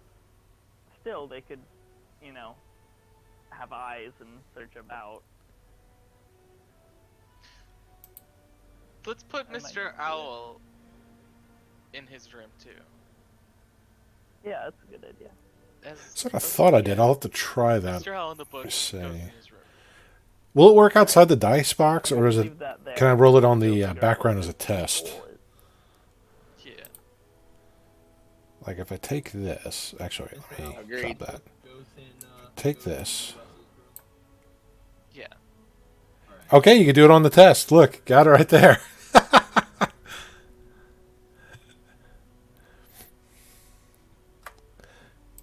Is Okay, the owl strong enough to carry? Interesting. Oh, wait, I grabbed it first. Let me let go of it. Let's see his. Yeah, it looks like that's what you got to do. You got to make sure, yeah, hold Alt down before you touch it. I suppose I can make a strength check, DC 10. Actually, why am I doing that? I can I'm just just reset the wondering if- dice The bird could fly away with the book. like that. You could probably train this owl's wings to be able to pick things up, but or pick things as heavy as this book up. This book is like So this DM's running this campaign with two different groups, and we're both kind of affecting the world together. So we're both you know it's messing with each other in different ways, intentionally and unintentionally. Okay, so it's not going to be able to defend the book. the owl No, itself we're not will not be able in to pick up there the anymore. book, but it does have the ability to scratch people's eyes. If you were to like put it Jesus, into, what are you in guys Russell's doing? chest, the owl could sit on the chest and start scratching people if they come near it. It won't be able to fly, but So we got an attack Yeah, owl I'm just thinking, on like, guard of the put ledger. the owl there as a sort of alarm clock, force him to wake up if anybody comes in the room. Because if an owl just Yeah. starts making a ruckus, I feel like I'm 60 years old if I say that word. But yeah, Well, we've been having somebody break into our home, which ruckus. we purchased. Um, My gnome spent the majority of the money on it so the in the hopes of eventually turning it into a tavern, which the group has decided to call the Raging Gnome. The building is, if I can find it, the owl could protect the right here, the Troll Skull Alley map. book in a container. This is where the Dragon Vault or Dragon Heist building is in Troll Skull Alley. This is our building, is right next to it. You're owl, but I think it's a good idea. And this is the map the DM has made of it. That's two-story structure that we're gonna gut and do all kinds of crazy things. And apparently, we're gonna make a base somewhere outside of town, like by a farm, and Alright. maybe make a traveler's So inn. is that the plan, or yeah, just have the bird there, Mr. Owl. okie dokie? The most powerful guardian we have. You guys put the owl in B. Russell's chest, and then put the owl. Not in, top on of it. On top of it. The notebook. The book goes in the Yeah, chest. the owl Book would goes be in on the top of chest. it. The owl goes. I thought you said the owl goes in the chest. Instructions unclear. Put owl in chest, book on top.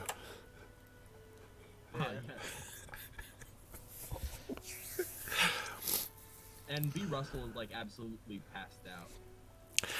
I mean, yeah, we got a druid, a warlock, a bard, a ranger, and a barbarian. That's our So I can Sunday get my, group. these shapes back before we go and The bard is not here today. That's B. Russell. We'll take interrupt him. B. Russell is this one here.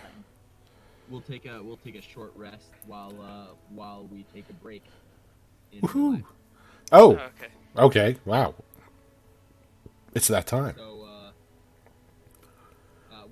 we'll break it off here. I'm gonna go ahead and set my stream to be the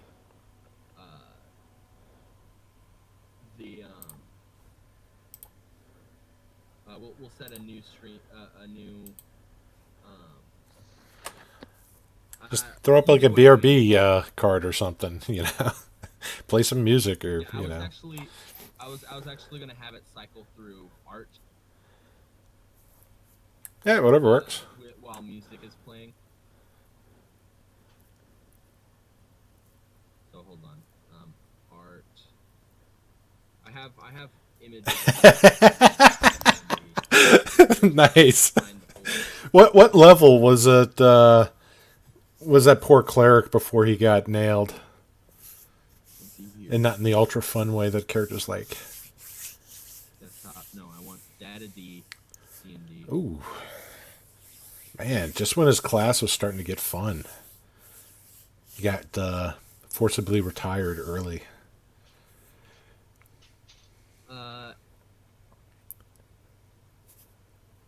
I suppose I'll throw together this stuff another time.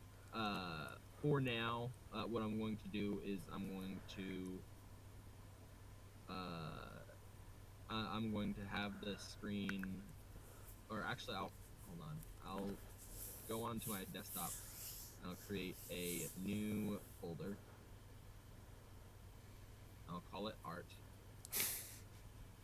and for now, I'll just put up my my personal image. Control C, and then PC. So, do you stream your games? You just I like to, do live, like, well, get can't really a do whole too bunch much of in people person to anymore work because the on damn for- quarantine's everywhere. But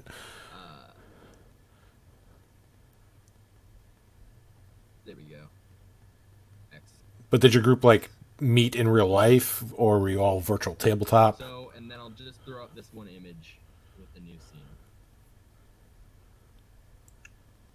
And I'm going to set the settings to be, instead of being image,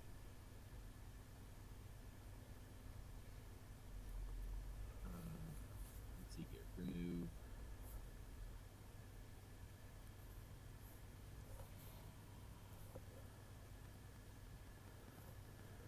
And then add image slideshow.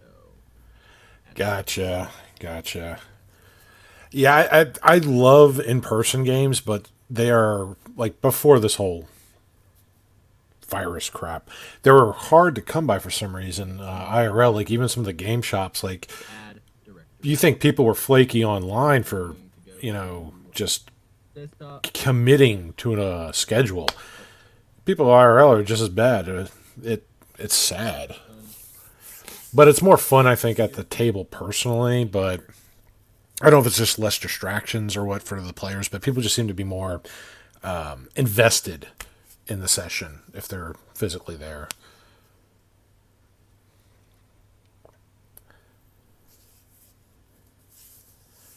Yeah, I used to have a Friday game, Saturday game, Sunday game, and a Monday game. Sadly, the Friday game kind of fell through, so that's kind of been opened up. Saturday's when I There we run my game Image for slideshow my group. done. And then it'll, of course, when I add art, today- slideshow through all the art. And Mondays is another fun one. That one's like really Now we'll kind of take a break. interesting. I wish I could have a game every night of the week, to be honest with you. I love D&D that much. Or, let me take that back. I love tabletop gaming that much. But, How long do you guys want to take a break for? I mean, the standard, 10 minutes, 15 minutes tops. I mean, that sounds fair for people who get drink, smokes, bathroom breaks, whatnot. All right, 15 minutes. I'm actually probably gonna grab some food right quick, and then I'll be back in probably 15 minutes. But yeah, I mean, not just D&D, but just like anything. Pathfinder, first or second edition. Though I love second edition. I was hard pressed to find flaws in second edition. What? I forgot to pull up The the music. probably as a DM, Settings. I'd have to say the biggest flaw that I found, two biggest flaws with second edition Pathfinder is character sheet's a little busy, but that's just like a tiny nitpick. And the NPC design should be different from player design. It should be like something maybe not identical to, but very similar to what they do in Starfinder. NPCs should not have the same abilities as PCs, and PCs should not have the same ability as NPCs. They all should be able to do things slightly different from each other. But that's just that's just me as a DM, my preference. So, but other than that, I couldn't find a damn flaw with it. It just ran smooth. We did a few one-shots with that. Players seem to love it, and our next campaign is going to be in Pathfinder 2nd Edition. So once Dark Legacy ends, they've kind of voted for like the same world, so we'll see what kind of changes they make. Yeah, well, everybody pulls up THACO, the 2-hit armor class 0. That wasn't the worst of it from 2nd Edition. If you can add and subtract, you can do THACO. The things that was messy in 2nd Edition was people trying to bring in resources from Advanced Dungeons and Dragons, like Oriental Adventures book, which had some seriously broken classes for humans.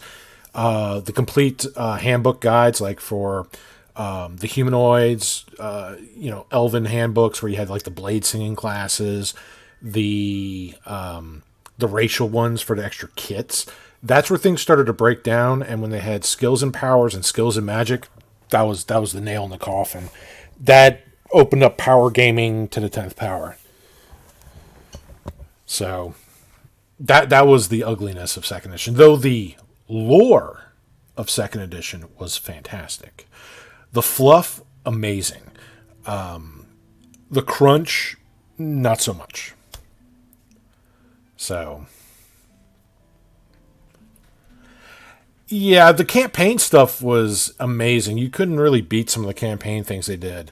Council Worms box set, the Planescape box set, Spelljammer, Al-Qadim, of course, Forgotten Realms, Dark Sun. Oh, God, Dark Sun was so good. All that stuff was amazing. And I highly recommend still using some of that that's still viable. Though some of the lore has changed from the novels that have come and gone. So you do have to be careful with that. But outside of there's a lot of material that you can use. So, but Pathfinder's just, and they got that world guide they just came out with. I haven't finished reading it, but I like the organization in it. So I'm kind of going through all the realms that they have and how they how everything works in the new 2nd edition. So just for the geography and all the countries and the special feats and things for the regions, it's really good. I'm just trying to work out a way to put all that into the next campaign. Because we use a combination of, right now we're using Roll20 and World Anvil.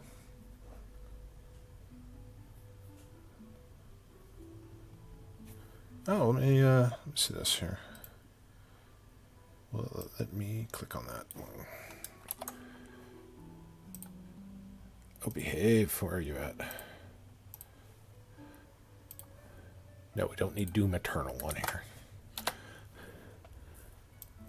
I was listening to the soundtrack while waiting for the game to start because the DM was having some issues. Apparently his local IP changed for the machine hosting the Fantasy Grounds.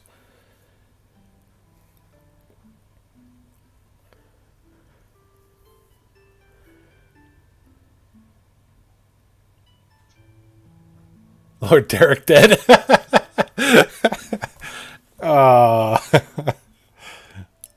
Well, you see, that's where it creates plot hooks, little side adventures, because now it's like, hey, we need to get this guy brought back, and they can go talk to NPCs or things that they built up in their backstories, or maybe local government, or, their connections become in debt to them, and now they have to go do some other adventure. One, to get maybe components to raise the person from the dead, and the second is to repay the favor of the actual ritual to bring this person back. It's all really fun stuff. players don't realize that when people get hurt like that, it just opens up opportunities for more adventure. So, Howdy. who dat? Who dia? What's going on here? Pebble Roots.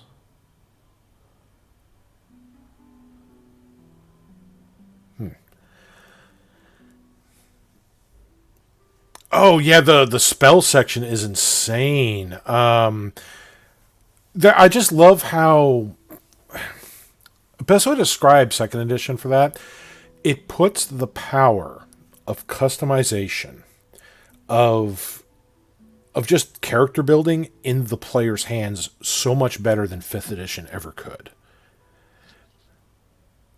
So I really, really like that about the system. It's very well balanced in terms of how combat and things scale up. And I like the innovation that a natural 20 can fail and a natural 1 can still succeed. Granted, you hit the right spot on that 10-point slider scale that they do. But man, it is such a good system.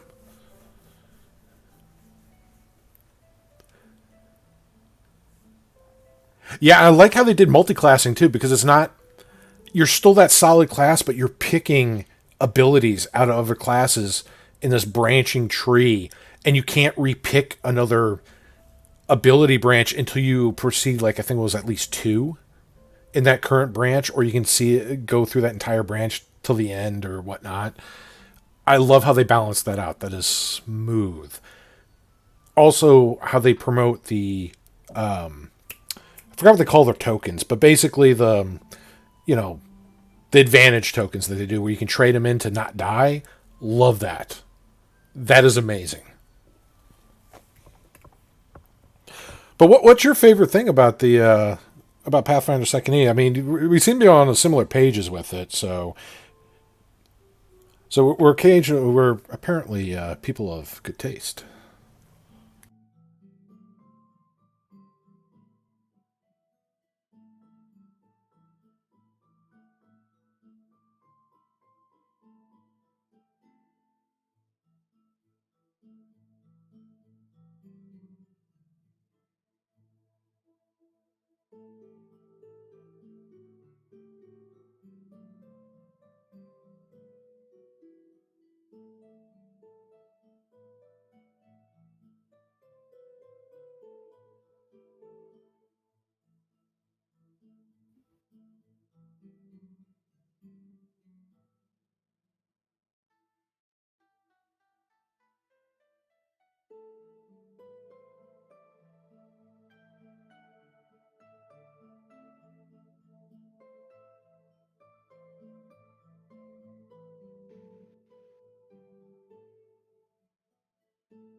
Oh, the action economy is... Ooh, I love it.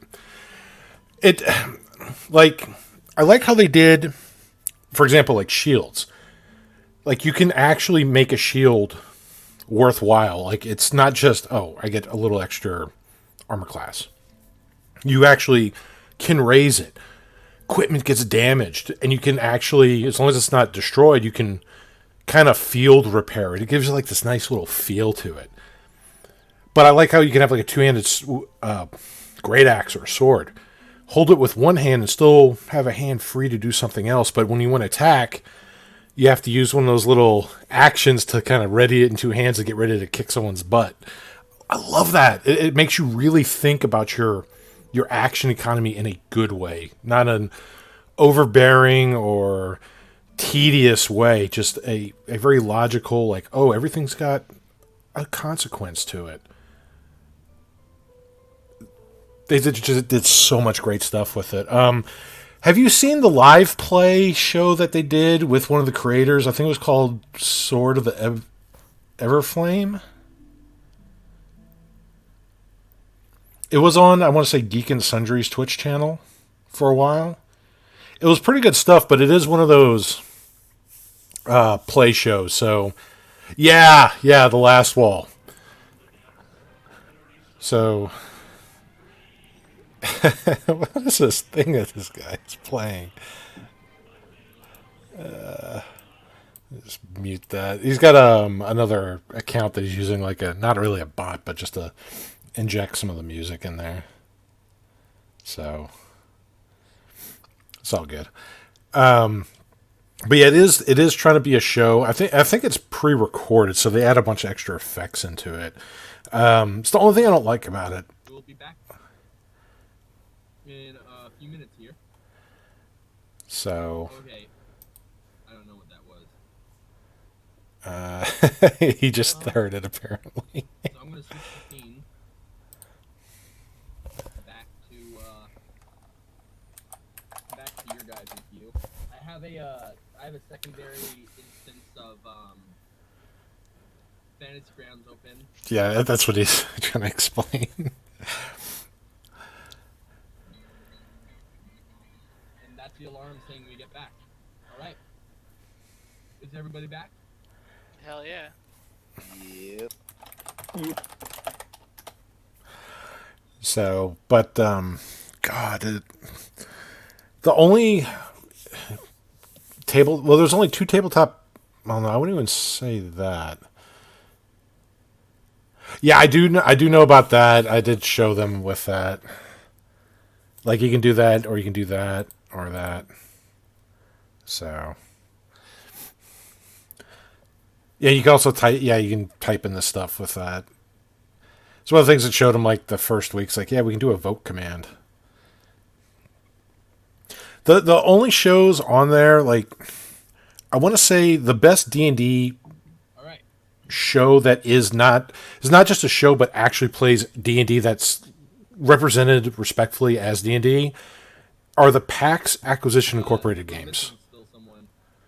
that Jeremy Crawford now runs that Perkins used to do. So Here. those are really good. Yeah, I'm here. Did you click the circle? I But- did. But shows like Did you click the circle? the Pathfinder, Oh, circle. I should click that. Yeah. the Pathfinder show, Critical Role, even the Vampire one, Everybody's back. LA by Night. Those are all high production. They're more production and less of Alright.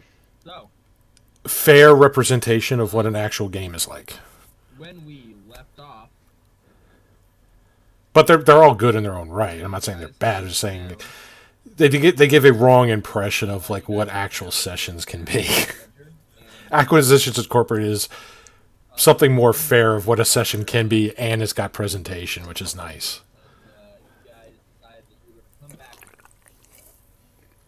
to the I still miss Will Wheaton on those. Aophel lives. guy is had done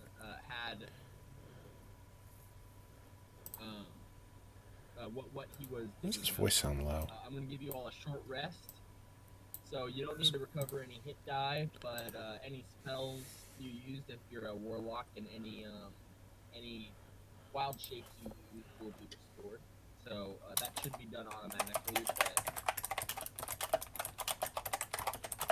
I'm actually gonna hold on. I'm gonna test to see if the short rest restores them. Yeah, it does. Okay. So, Eric, you now have a replenished ability to. Yes. You have replenished your ability. Rothfuss was great. Oh my god, and him singing as the bard was amazing too. Yeah, he was a good addition, but he was only temporary with that. Now they got God, what was that girl from G4? Crap, Morgan So did you already? Morgan Webb, I think was her name. Or is that I am Circle of the Land, I think. the healing one? Yeah, all their More podcasts, like back when it was 4th edition, were just gold. use like arcane recovery. That was back when it was just audio only, and they were invoking things like Goatsy in the game, and it was scary, but I think it was the second or third. No, it was the third session that had Will Wheaton get introduced. All right. I hope he does. I did like him appearing a little bit in Critical Role too, because he did a good job with that. Just like Chris Perkins was as the I'll move back to the City of the Dead. kobold, I think it was, that had the was slinging bees at fire giants, Yeah, I have. Hold on, I have No. natural recovery, so I can regain one. and he was also that slot one-armed Goliath lady per day, in the previous campaign. so I can regain my spell slot. All right. It's back when they were hunting the black dragon. Little note. No, this is not the Skyrim soundtrack. This is all of this music is royalty-free music. Oh, okay. He hopes. Let me see what he's playing right now. Previously, we were using the Skyrim soundtrack, but being that we're streaming this, I wanted to make it more professional. So, we return to the City of the Dead, Oh God, it's so big. a rather dark sound for a quite light area.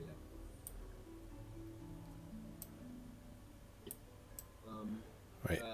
Would you guys, you guys said you wanted to return specifically to the digging spot?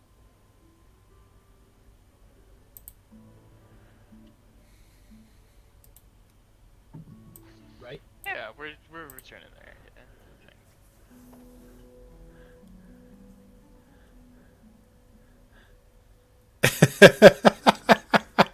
I like the inside joke with Chris Perkins and Rothis. It was like, So, what does he have on you? You know, please, please, please don't show those pictures to my wife. Yeah, sure, you can go take another role. Go ahead. Yeah, sure. hole that is, There's such great chemistry.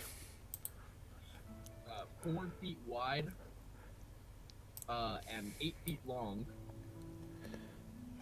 and it goes. It's a 6 big feet grave. deep. Well, it's normal deep, but damn, that's a big body.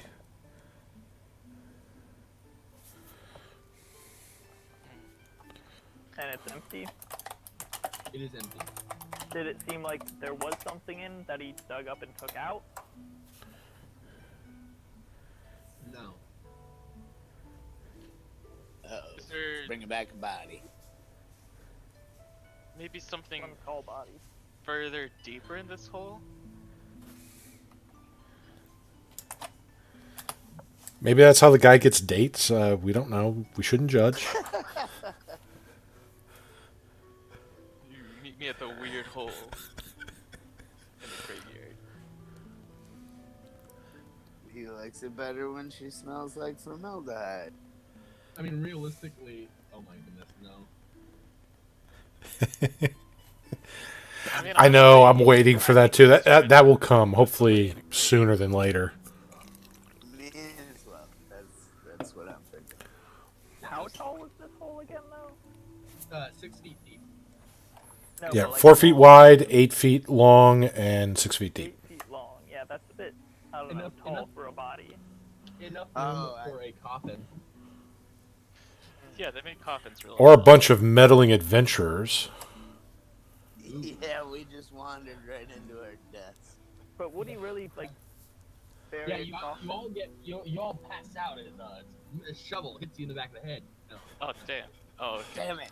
How were you able to hit all of us at like once with that shot? It's a big They were proficient in shovel mastery. Maybe it was a monk. Yeah, he's a fighter. He has extra attack. He used his action surge. So this guy is probably Yeah, we've been having to use Roll20 Great for figure Pathfinder fighting, games right Warrior now. by night, I think. Though if World Anvil ever comes out with its own virtual tabletop, we might just use that. You know, digging 'Cause normally, 'cause this is the great World Anvil is amazing. I can't Plate check. recommend that tool enough.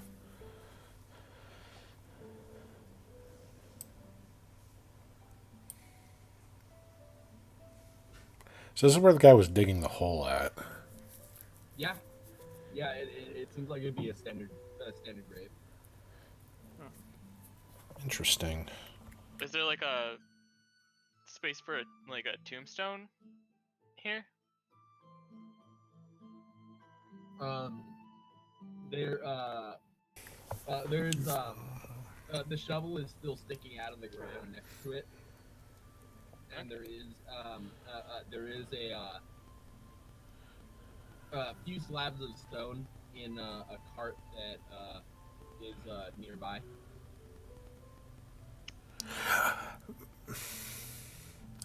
Yeah, I never liked how like Fantasy Grounds gave. I think it gave a little too much information. I know you can hide some of it from the DM toggles, but really sinister about it? Well, I mean, I just thought it would give a little too much. I didn't like it where players could reverse engineer like NPC stats. I mean, It's like Why would you give it I know you can do it. I think where you somebody just have in like a hit proper or burial, success, but I don't know if maybe they he wants changed to, all that you know, yet. Make it look like an accident or something. But that's cool because you get the little naming make schema it, on there. pass by unnoticed. Yeah. Because burying someone in a graveyard with their own marked grave, probably not gonna raise any red flags. I'm not saying that's what's going on, but logically speaking, that's what I would think. Hide it in plain sight. Yeah, I find players like that, and as well as death saves, especially, don't like the automation for that. Though they don't mind the auto calculations for concentration checks. At least my players don't seem to mind that. It's one of those things they gladly let automation take its hand for. What did But- we all think was gonna be here? I don't Candy? know, I thought I kind of just. I wasn't It's a- thinking, and I was assuming he was burying something. It's and we a- could go back and dig it up. Graveyard, and he's using a grave digging shovel. So I don't know what Yeah. we were all expecting here. I don't know. It seemed like a red herring to me. Yes.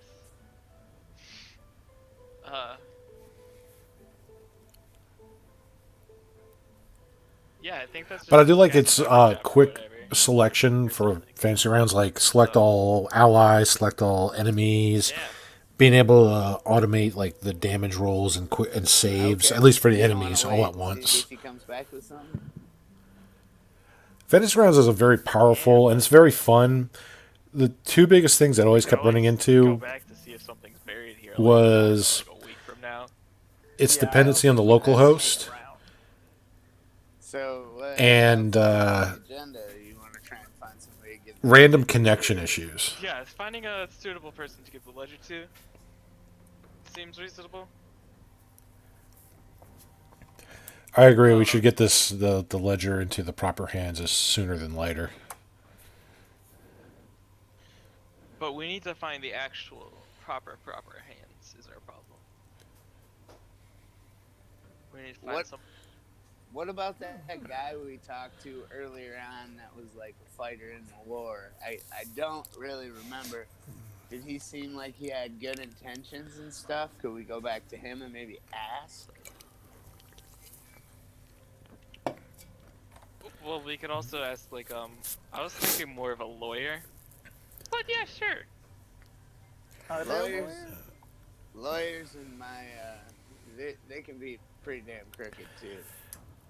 So little thing of concern is, we always have somebody breaking into our home and cooking us delicious meals.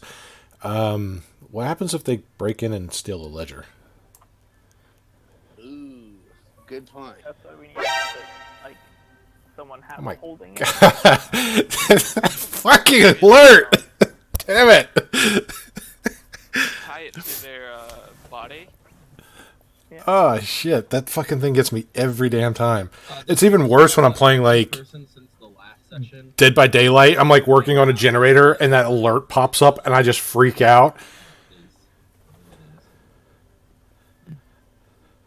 For certain things.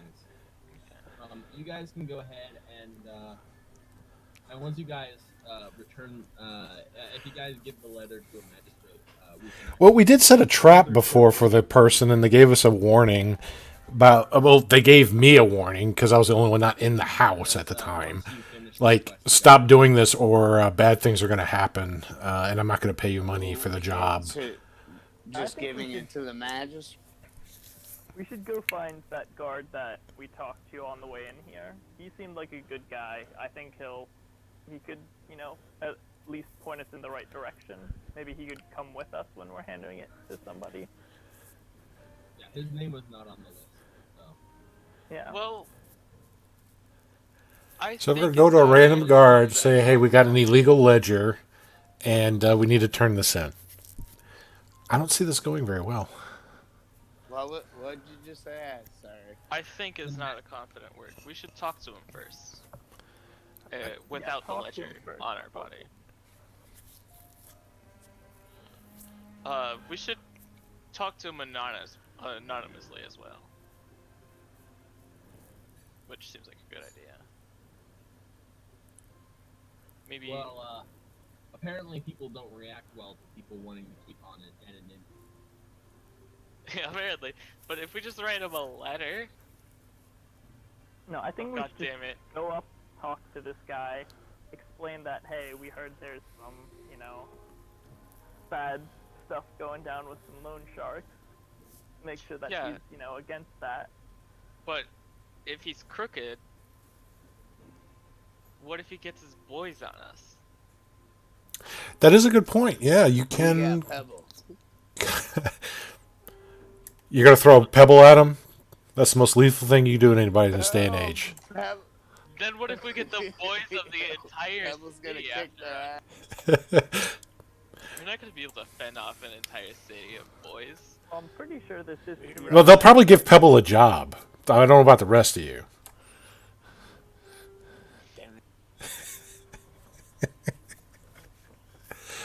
I think talking anonymously with him first is a good idea. I think that's gonna take too long, because the longer we have this, the more time that he's gonna, have to realize that it's missing, and then he'll be alerted. We'll have 12 hours to 24 hours before the fecal matter hits the rotary oscillator, gentlemen. Yeah. Well, Yeah, one you of us guys could haven't- wear. In case anybody missed that, that was the shit hits the Or fan. something. So I just want to say that this guy left. I just want to remind you guys that this guy left his ledger out in the open, and probably has very good track of where it's at. Yeah, if we put Pebble in some stilts and a trench coat, The And- fuck? Come on. give him like a mask, we could talk easily with him. Nobody would ever think twice about a tall no. Can any of us, A giant gnome! I mean, I'll just go give it to him and tell him what's up. I don't have a big problem with it. But if we're all in agreement on trying to hide who we are, then we can do that. I don't think we should try and hide who we are, because that makes us seem like we're part of the bad guys, and it might make Agreed. the good guys Okay. distrust us. I mean, Eric, that's what I'm okay, worried who has the about most is- human-sized head, Eric or Pebble? Eric would have a more human-sized head. Pebble's image is a little weird because he is a little green and but I think he's what kind of gnome are you again? You're like a forest gnome, right? Rock gnome. Okay. Which, yes, he could create essentially tiny mechanical things, but he doesn't. What about a more sort of subtle disguise? Eric, what if we give you some stilts? Maybe. No, I don't think stilts are a good idea. I think stilts are a great idea. I just feel like someone's gonna fall down on their. This is a horrible idea, but We're they're just doing. like kick-ass high heels then. I'm all for wearing high heels. Yeah. I won't Maybe hide we those could before. like find some sort of temporary dye to dye your Oh, beard. no. Maybe style it differently.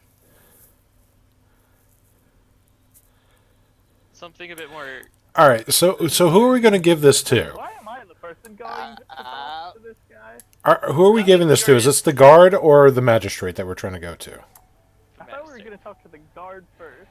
Okay, if you're taller by like. a Pebble foot, can just go up to the nobody would guard and think talk you're- to the guard. We don't have to go this crazy If like he wears high cloak and heels, dagger.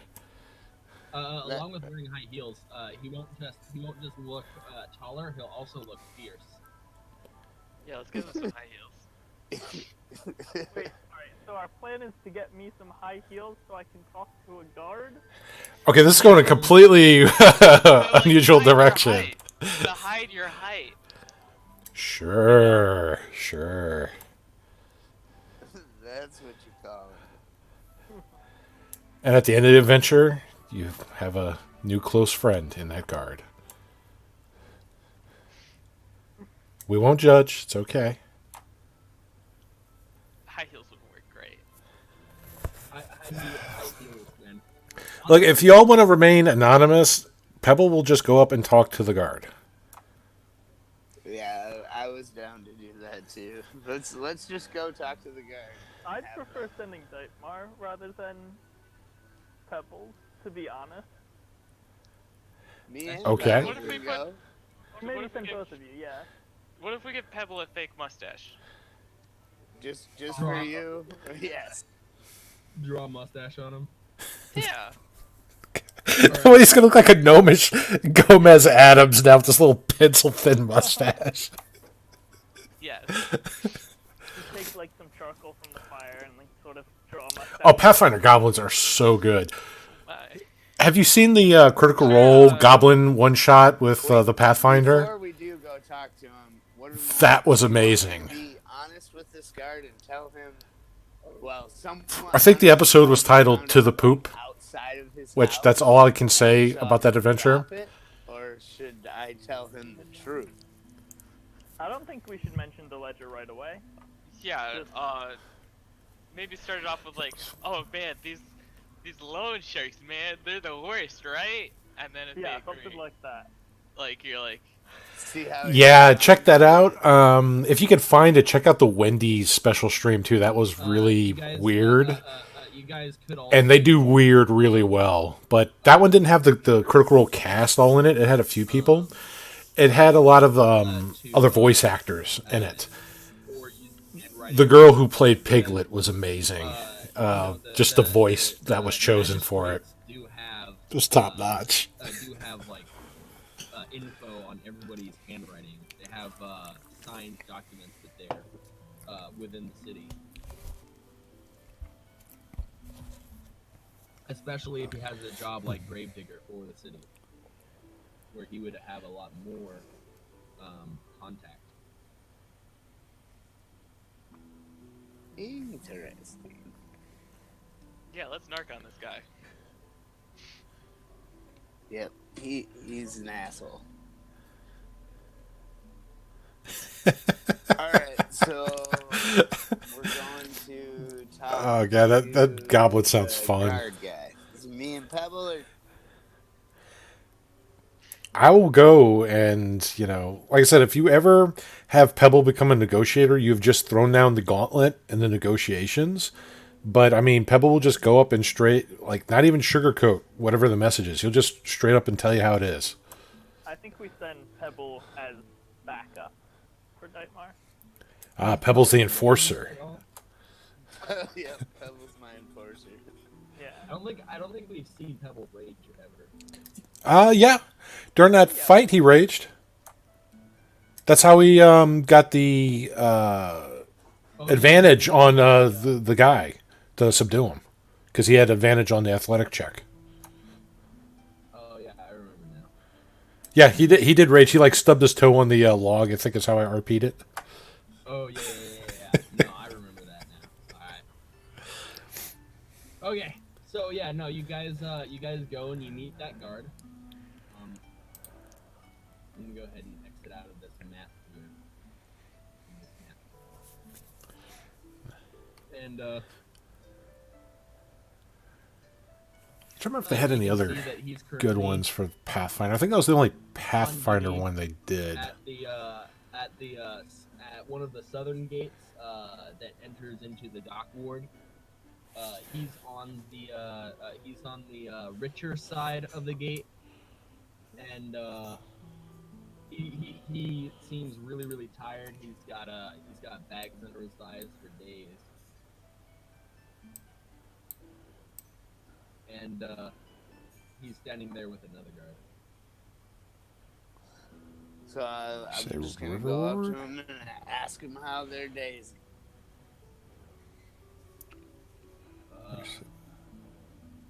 It's been rough. He's ever since we opened our gates back up, there's been a spike in crime. A spike Truskull's in over here. crime, like how? Well, Or what type? Well, just general like thievery. We have a lot of guards positioned in the dock ward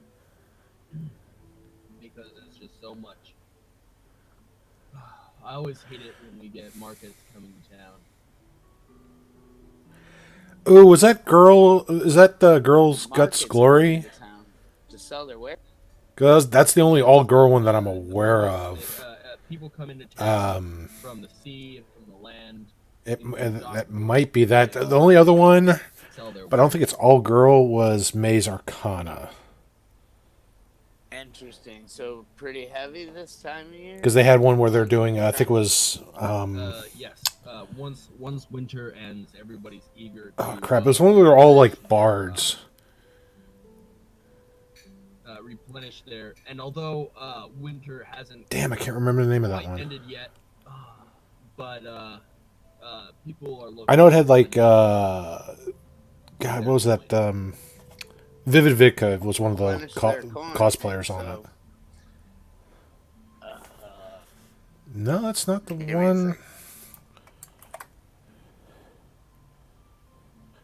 Was it Minstrels of the Realms?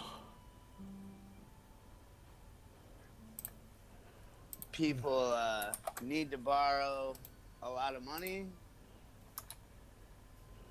Not really. No. They come into town so that they can sell all of their wares that they've been saving up because Waterdeep is one of the biggest. Yeah, no, I don't know which that one is. I haven't seen that one. Market cities that currently exist. So there's not too many people that need money since there's already money here. So probably not many loan sharks. Probably not. No. The most of the stuff that goes on here in terms of crime is theft. Yeah, I used to run a bunch of games, but then, Theft of, like, people's at one point I was running a Do you think people would Pi- pay a, this pirate 5e real game. stuff to, maybe I was running pay a back Shadowrun some game. loan shark? and I was running eventually, 2 sessions, kind of like this DM is, that kind of affected the same world, and that was a Saturday and Sunday game. So I had a Thursday, a Friday, a Saturday, and a Sunday D&D sessions I was running. might try to steal And eventually those, like, some of the campaigns ended. And I just wanted to play as a player again, and I started going on Reddit and Roll20 forums looking for groups, and then I started getting all these replies back, so I said, hell with it, I'm just going to join a bunch of them, see which ones pan out. Loan sharking. Most of them like, panned out, characters, and obviously pretty illegal. interesting. This, like, here. using Now, the tomorrow's group that I do stream as well, I'm not the DM in that, I'm a player. variety of That one is kind of more goofy and off the chain. It's very RP heavy. outloans in and of itself isn't helpful, but the But hopefully the DM just moved, so she might be able to run it tomorrow. We're not sure. Hopefully she does, because it would be amazing. Get it back or whatever. Okay. That one, the whole party is a bunch of really weird critters. And we're talking about starting a circus to hide our clandestine activities. About loan sharks We have a Luxodon, about and I play a centaur. pressured into paying money. We also have a lizard folk who thinks everything is meat, And he and a few other crazy characters. Some of the other guards. It's good stuff. Actually, It's not that bad. You just got to have good notes and know what your players want, and just have enough content to allow freeform. You know, let people go where they want. the way Waterdeep has gone. The pirate one was probably the most fun one, but I think we should be attempting. that one was a shorter campaign because it was run for a group of new players, the 5th edition. They just wanted to test it out, so that one only lasted a few months, but they enjoyed it. I have an incredible amount of respect for that, and You just gotta- may actually have something that might be able to help you if you can help me. You just got to describe in your mind's eye to the players, like if you were a player, like what would you want your DM to tell you? You know, and I try to do that, and I try not to kill them with Okay, details, but just get enough to Oh, he can't whet leave. their He's imagination. You working. know, their appetites. So I guess I'll tell him I'll be back. And ask him what time he gets off, and go get my friend. He's like, I don't think we're good enough friends for that. But my work schedule is public knowledge, and so I shall hear. And he hands you a sheet that has at every o'clock where in the city you'll be stationed. Okay. Can I ask him when would be a good time for me to come with the information I have, where it would be safe to get into somebody else's hands, somebody with a little more power than he has that he actually. Well, I get a break at and he looks at and he looks at Yeah, finding good tiny RP little, games is really tough. I tiny wish little, I wish there were more people doing proper RP games. item in his hand that I mean to you guys it would look like a plot. Yeah, that always happens. Characters. I have 2 curses in my games. One of them is NPCs that really have no importance.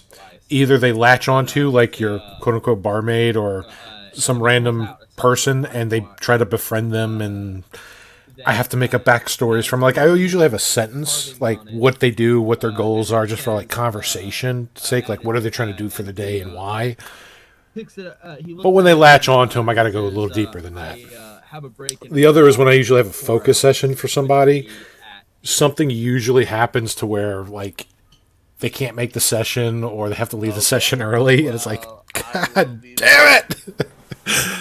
So those are my 2 biggest curses as a DM. Unless Pebble wants to say anything, I'm gonna head.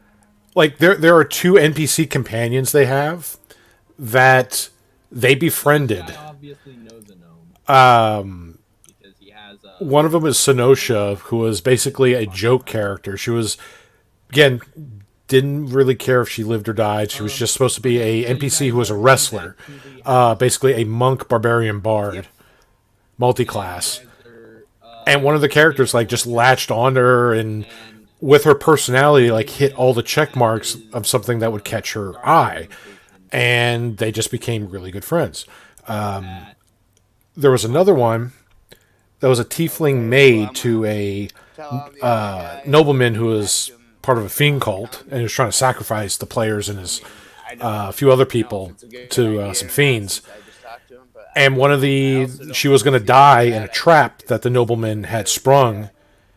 And of course, when the players went back and went out of their way to go save her, so they became friends and traveling companions. So they do the weirdest things sometimes. And I got right now, they're latching on to another NPC right now that they've went on a side venture to try to save her. Generally, So yeah. Yeah.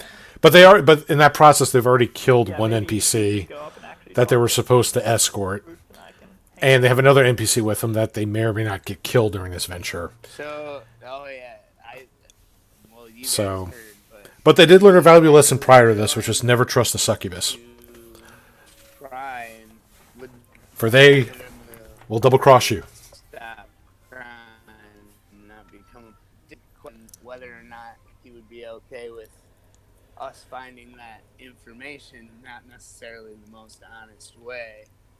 Do you think I should tell him how we got it, or Oh, should your I mic is cutting out. say we saw and okay? Should I tell him where we found it, or where we stole it, or should just to save face, should I say I saw the guy drop it? It has come in our possession that this ledger that is linked to nefarious people. You don't want to go straight out like, well, we broke and entered into a home and did X, Y, Z. It's like, hey, we found something came in our possession that could be evidence for criminal activity within the city, and we're just trying to do our part to make sure it goes to the rightful people who can do, due diligence and do the needful and enact justice as needed. I like how you put that. I'm gonna use it verbatim. We were just thinking the same thing. All right.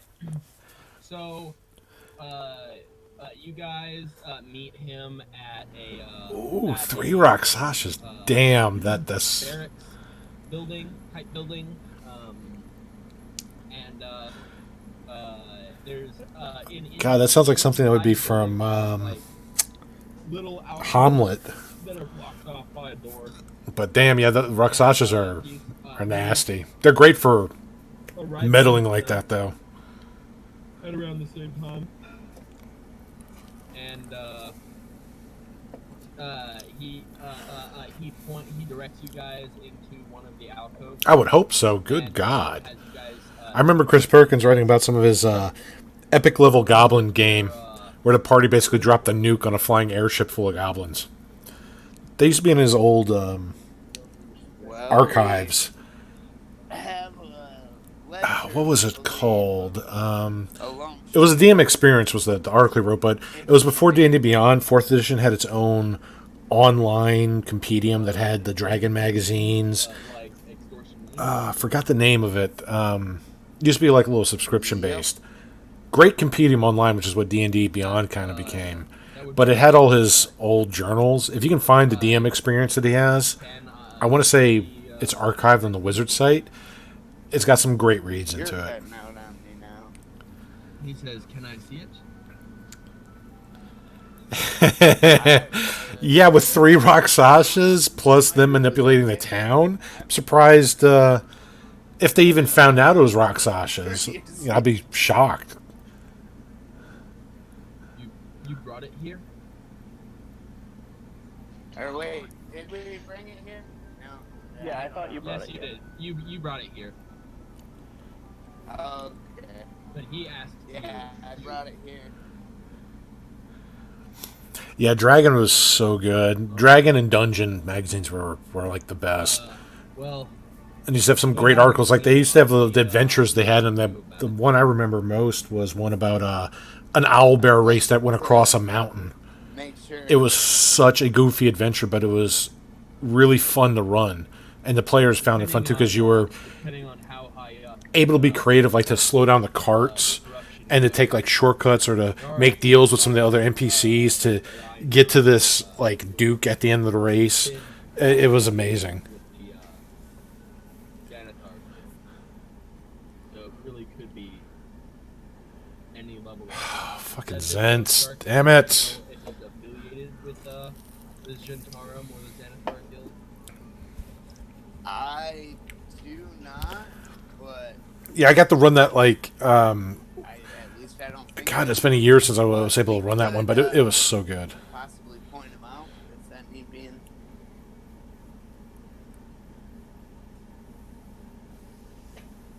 Well, if he were associated with the Xanathar Guild, we'd have to take it directly to the Queen, or not the Queen.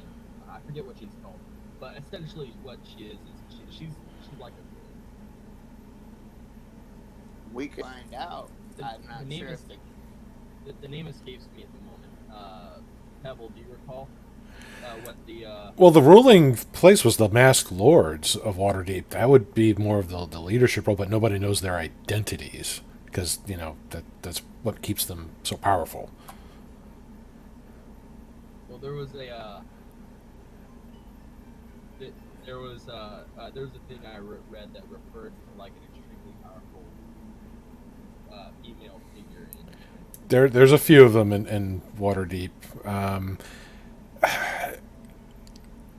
I either which way, it would be higher than a magistrar.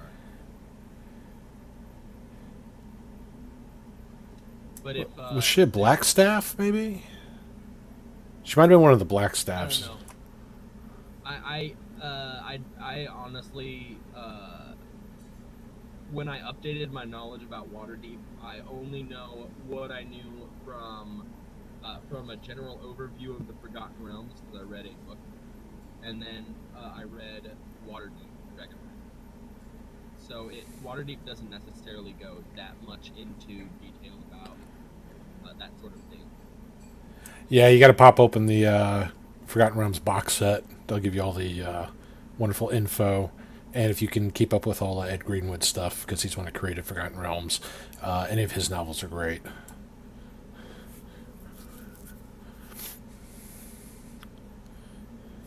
Ooh. Either which way, the Magistrar is the ones who gave you guys your permittance into the city. Are the ones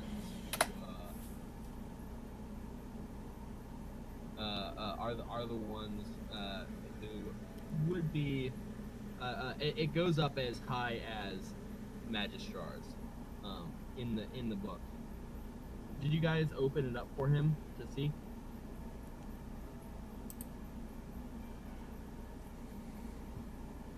Sorry. Yeah, sure. Yeah, I don't think they trust Pebble with that book.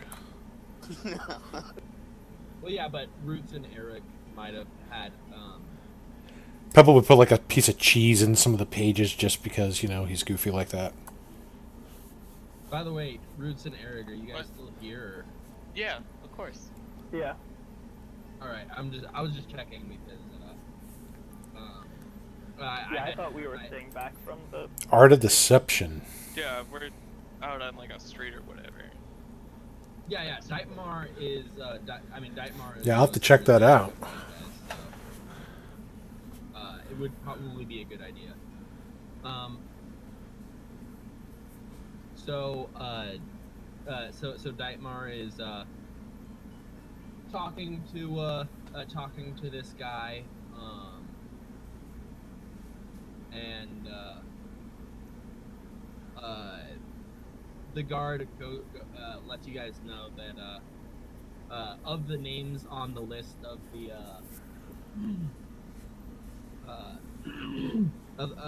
these names, these guards all seem to be corrupted officials from his perspective, because he knows a lot of these members of the. We're gonna get murdered in our sleep. People who are in the book. He knows all God these damn it. different types of guards and stuff like that in terms of political figures, and he's suspected certain ones of them of being corrupted based on their behavior to certain criminals.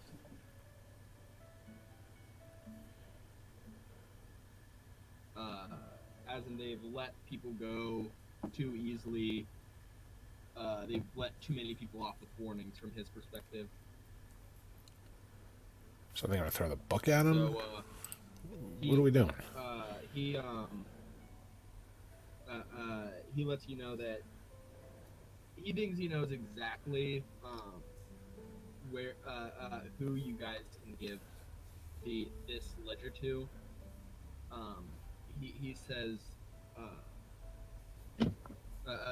that the magistrar who keeps track of the dock ward is heavily against this criminal activity. Well, let's take it to him.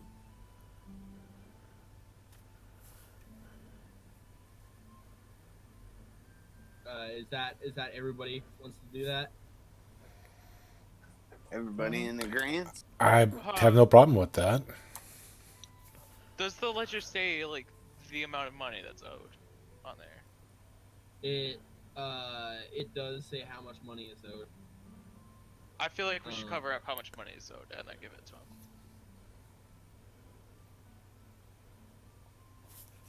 Do we have that much? Just hide the amount of money, because if he were to copy it, if he were to take it and copy it, So yeah, and he like, just well, had the like- names, he wouldn't have the amount of money owed. That's fair. That's fair. Yeah, you could make a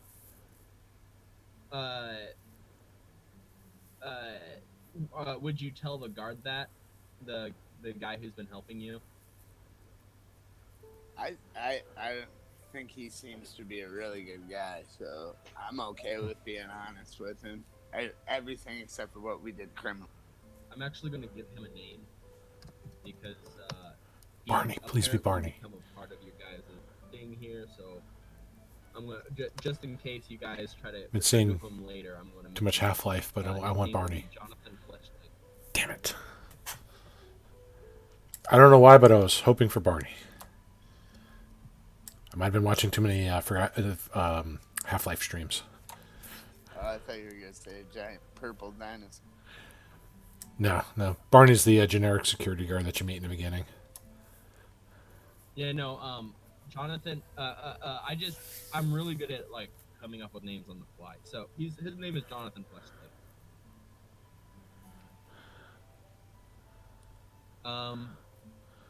And I'll use hold on, let me delete that and use a guard stat block and then copy that. GUARD search. City guard, sergeant. City guard.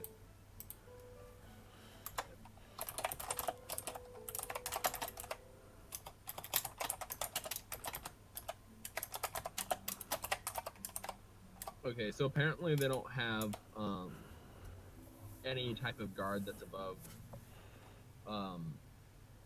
challenge rating 1-8, so I'm just gonna make him a challenge. I'm just gonna make him a city guard sergeant and leave it at that. Copy, and then right click or rename.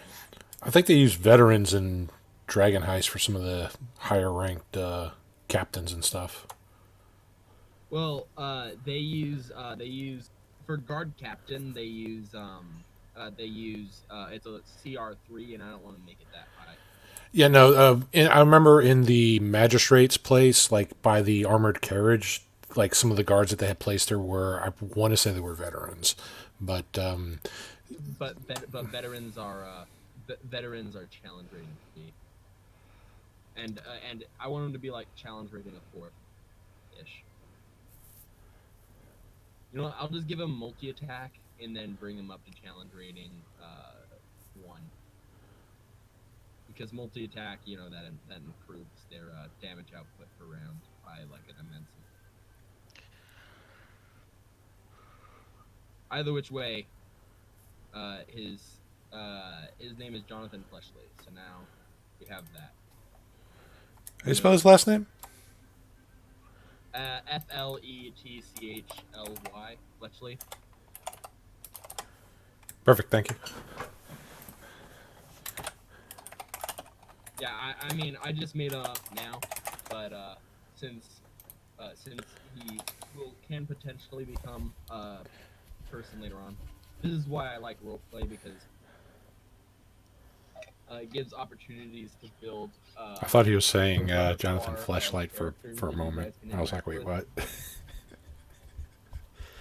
What did this poor NPC ever do to him to make him so mad? Anyway.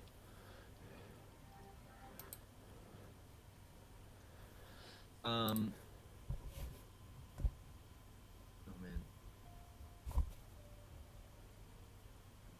Okay. So as you guys head over to the Doc Ward Magistrar's office, you guys enter in. Well, I'll try to load it after this to see if I can pull it up, but turn over hopefully the book. can see and something from it. subsequently, over the next day or two. We covered up the there's- names, the amount in the book, right? Yeah, Okay. yeah. Over the next few days, you guys are able to Ah, cool. you guys are able to completely rid this guy is captured. He's put in prison. He's interrogated, and all of the corrupted officials have been removed from their positions and subsequently arrested themselves. That is wonderfully optimistic of bureaucracy, but okay. Yeah, that would This not. magistrate is specifically powerful, and there's more guards in this scenario who are it's a small. Okay, so essentially it was a very small group of corruption, and there's very solid evidence, along with the fact that it wasn't one of the head powerful organizations who would want to eliminate their competition. Okay. So it's really not it's not a thing about theocracy being over optimistic. It's a part of the fact that the major two factors are, one, it didn't go very high up in Okay. its corruption, and two,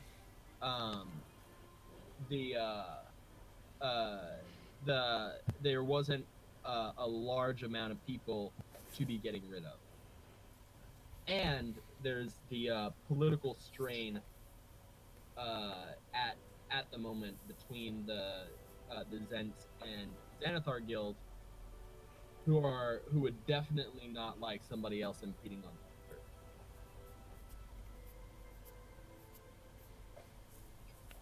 So, high fives all around. Let's go get drunk. Yeah, sure. Well, on that note, would this, since it's been, you said, what, 2 days, wouldn't this make it one of the days that friends would be back at the Sword Maiden? Yes. So you know where Pebble's gonna be then. Yeah, on 9 day you can go to your friends back at the Sword Maiden and tell them that they've been cleared of their debt to the Good news, and he's gonna be all energetic and happy. Not sure how they would greet him if he made a positive impression on them last time, or if they're just like, oh dear God, why is this thing back again? You guys are going to get renown. But among certain groups, you guys are going to be given special treatment. So does the renown have a name? I'm going to try to add that on the sheet.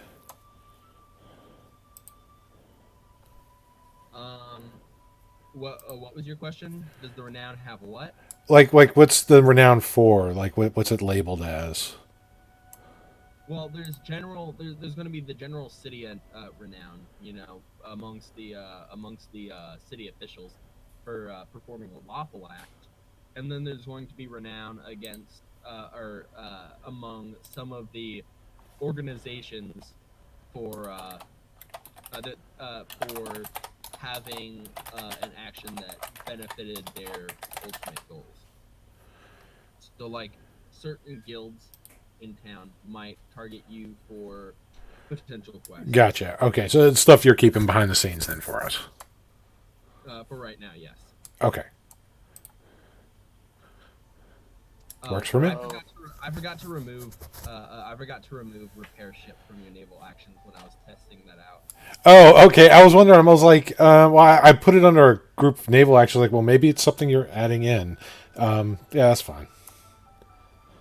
Yeah, no, that is something that I was working on when I was posting all that stuff in the middle of the night. Oh yeah, everybody's level 3. Ooh. Woohoo! And we could end it here, or we could continue for another hour and a half. I think we should sign up for guilds and such. I got a little bit longer. If everybody like maybe another half hour. I gotta call my kids before I'm across the country from them before they gotta go to bed. I mean, here's a pretty good spot to stop. You could leave for a little bit and then come back after your call, or we could. Oh, that's fine too, because they don't usually like to talk to their minutes anyways. Yeah, I understand. Sometimes kids can be a little. Oh yeah. Yeah, I mean, it's also a fairly decent spot to stop at too, because we have a lot of decisions like what we want to go to next, or besides what the next adventure is going to get thrown at us. But as a group, like, what are we going to do? Things about like, hey, we want to get XYZ. How do we go about doing that? And we have all these adventures that come our way. That stuff. A lot of things kind of discuss to help the adventure go along, to tell our story. You guys actually receive a letter this time in your mailbox.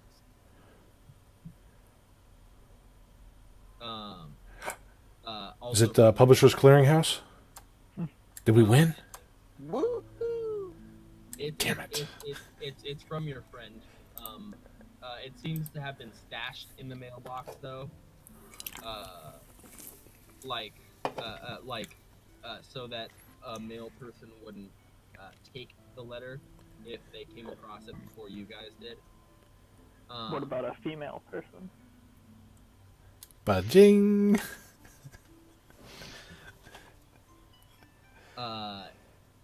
Courier. Anyway, so this letter actually has a package with it, also stowed away in the mailbox. Sort of. Well, I mean, if you do get it to rebuild, just let me know. You got my info here, and you got like my Discord info and stuff like that, so you got ways to kind of reach out to me. But I'd be interested in taking a look. Recognize, but someone who comes by to take mail probably would not. So you guys see the letter and the package, and the letter says, "Dear friends, I am writing you this letter to congratulate you on your success in this endeavor. I shall be keeping in touch, and as a gift, located in this package is the money you will need to start your tavern." And, how does he know about the tavern? And then obviously it's signed a friend. Well, remember also. Question is the tavern going to be this building, or we're going to try to build something else outside of town, like get a little farm and make like a little inn? Because I remember the group had a high interest in that. But Pebble was not keeping it secret about the bar thing. Remember that. Oh right, yeah. Yeah, you were kind of just going around town, being like, "Oh." And Yep. and there was a sign outside your house that says "Raging Gnome Tavern." And that. But yeah, no, it also could be that because you guys do talk about this, did talk about that in a public place that the over.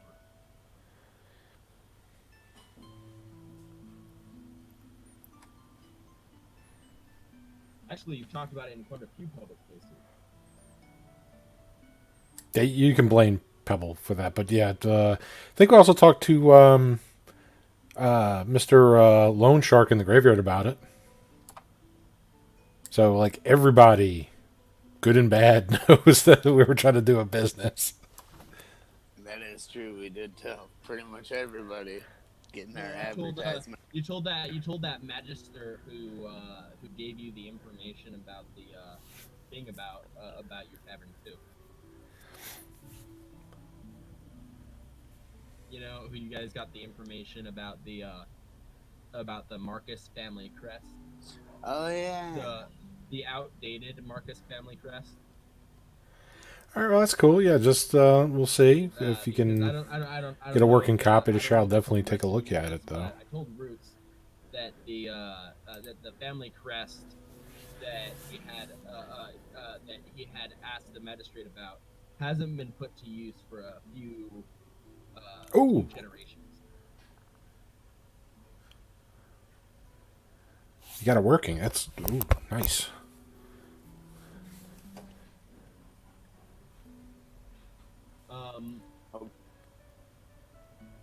Go ahead. I was just gonna say okay. All right. So, located in the box are is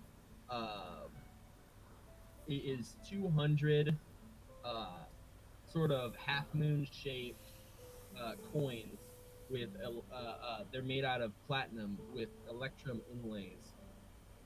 Ooh, pretty.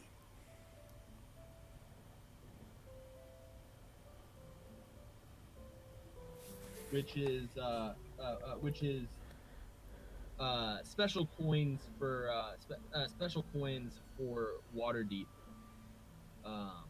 They're called Harbor Moons, Yeah. and they each of them has a value of 5 gold pieces.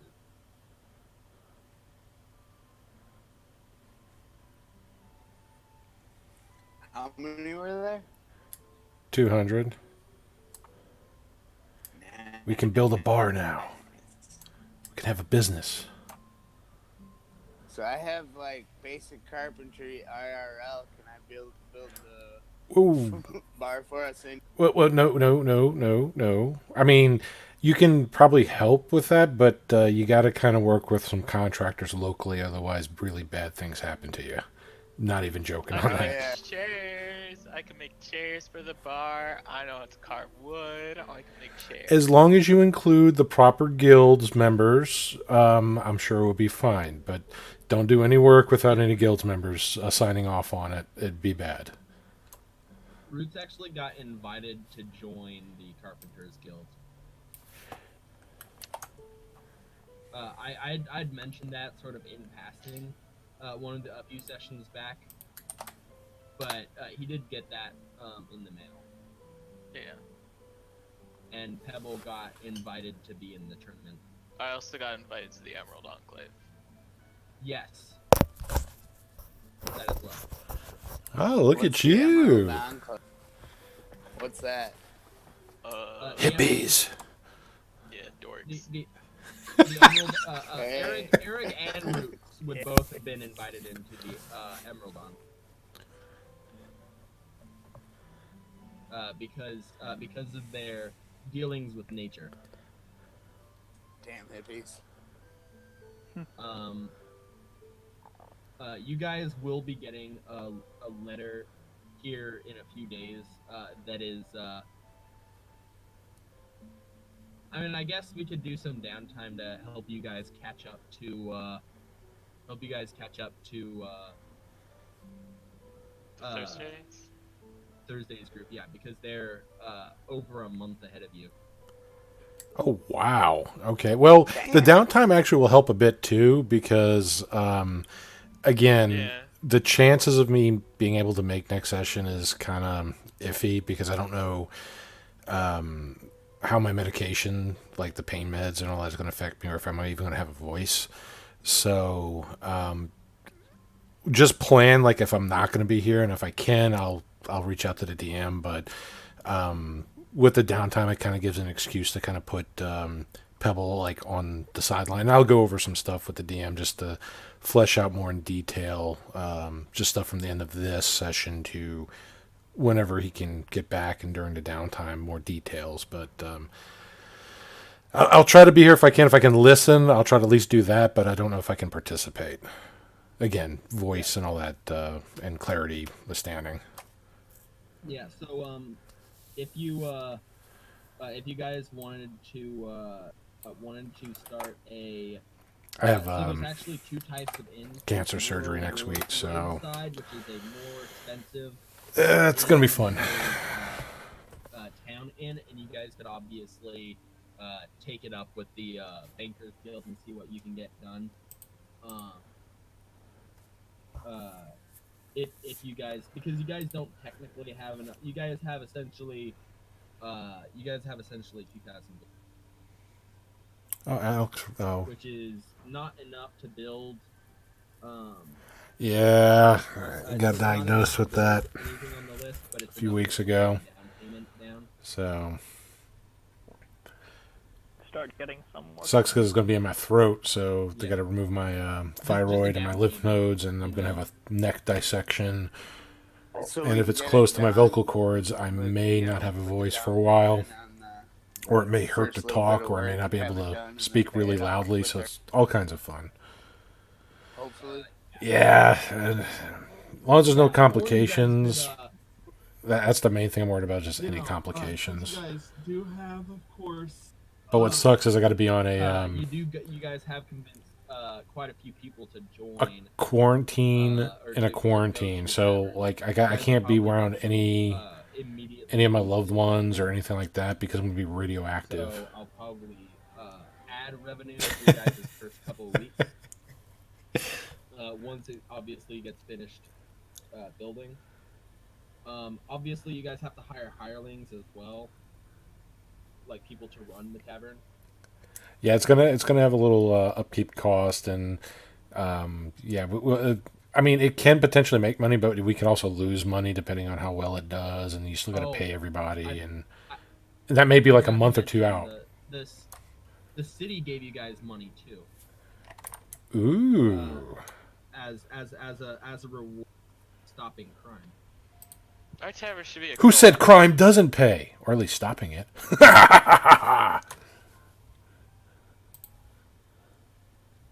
Yeah, so they would actually be using lance tax to pay you guys.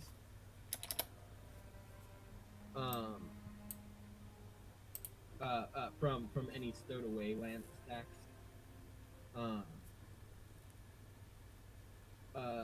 Which they'll be probably giving you guys. Let's see, there were 15 corrupted officials.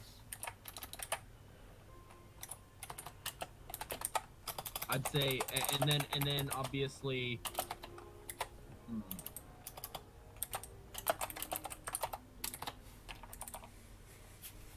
They'd. Oh wait, hold on. Oh. So you guys actually no, you guys have 10,000 gold essentially worth of money from the The Silvery Moons. Can the from tavern yeah, be from the a Moons. co-op? You guys would have. Oh wait, You are what? a hippie. Can the tavern be a what? A co-op. He's a hippie. What's a co-op? It's a business that's just owned by the workers. You like pay a fee. It's owned by the workers and the customers. Like everybody owns a share in the company, and they get cheaper food. Yeah, So, the workers get like- treated like- a lot like- better and such. Or like Costco or.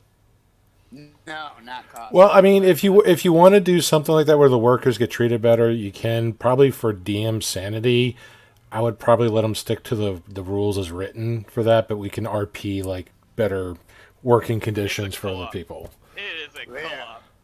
We'll call it a co-op, and we'll treat our employees very nicely. Hey, as long as the gnome can drink for free, I know it's not free, but he thinks it's free. He'll be happy. But I mean, we practically got all the staff to staff it. well, we got to hire. You got to renovate the place because you got to redo everything for at least for the bar level and all that You fun guys- stuff. Our tavern's gonna guys- be a co-op. So for a tavern, there actually isn't. I mean, there's inn. So if you guys wanted to start an inn, that would be 10 gold pieces. You guys have enough to build a in total you guys have enough to build a you guys have just enough to pay off in full for a small inn, like a 3-bedroom for All right, take it easy. Have a good evening. They'll be ending this soon anyway because the game's usually scheduled for about 7, so it's like 15 more minutes. But it was great talking with you. Hopefully we have a game tomorrow with our other group, so that'll be about 6 p.m. Central Time tomorrow. So about like 40 minutes from now half of a tomorrow. So if you want to stop by, I'll be there. Hopefully we'll have a game. and the rest of the 15 But take it easy thousand and gold stay safe in this would crazy times. come out of your income.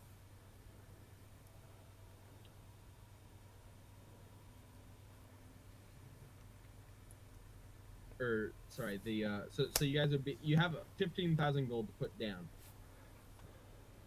and the price to have an inn built for you guys would be, if you're building it outside, would be 25,000. If you're having it built inside the city, it would be 15,000 gold, and it would be smaller. Yeah, probably for right now, probably do it inside the city. That way, If you guys because want to build one outside the city, well, you'd probably the suggestions inside the city, we'd have enough for that. We could use some of the rooms for us to sleep in and rent out to other people for the others. We'll have a place for food, bar, etc. as well, part of an inn. And we can expand to the outside one to have that other traveler station outside where we had like that larger farm and headquarters or whatnot. So you'll have multiple businesses. Yeah, I like that, and maybe a couple of us could stay at the inn instead of this house. Yeah, exactly. We can then you can rent out all the rest of the rooms and stuff or whatnot. because the house you guys are in is you guys own that, but if you guys wanted to have a building built is what I'm saying, because just buying something is less expensive than just buying an inn. There aren't any inns open in town available to sell, but there are houses. You get one of those renovated for a cheaper price, which is why I'm saying that. So we would get the inn in addition to the home then if we built it in the city. Yeah. Shit, that's not bad. That's even better. Because you keep our home here, and then we got the other business. If you guys really wanted to, you could sell your current house for its appreciation value, and then No, we love our shack. It's a nice shack. We're gonna be like level 20 and have that shack. That shack's gonna be with us like the rest of the campaign. Yep, we're keeping it.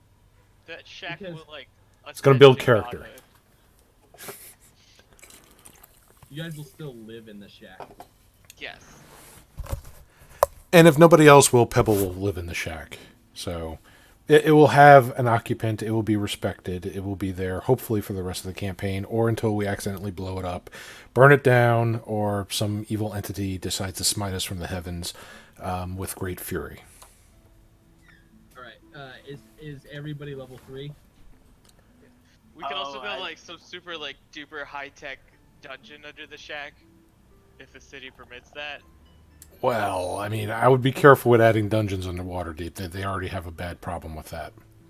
Yeah, there's Not just from taverns, but just there's other like dooms and stuff in town. So you may want to avoid that. And the sewers are not a fun place either. Wonderfully large basement that There's resembles a Undermountain. dungeon. there's Undermountain. Well, Undermountain's the more famous one, the Mad Mage's dungeon. But there are other ones. I mean, hell, you've got the Dragon Heist one. That one has a few others in there as well. Not just the focus of that adventure, but a few side ones. But there are other ones that I think they call dooms that are sprinkled about like some places. So they may not take you trying to make your own dungeon. Dightmar, have you added any spells yet? No, I don't really remember how to level, how to do everything. You got to pull up the player's handbook from the library, and then you can kind of drag and drop your level on there onto your character sheet, and then you can drag and drop like the spells and things on there. Yeah. Remember, everything's drag and drop. His health is the same as it was. So okay, so everything is drag and drop. You're almost never gonna type something in. Okay. So you just go to the class that you have. You click the classes, and then you just pull up Warlock from the player's handbook and drag it onto your thing.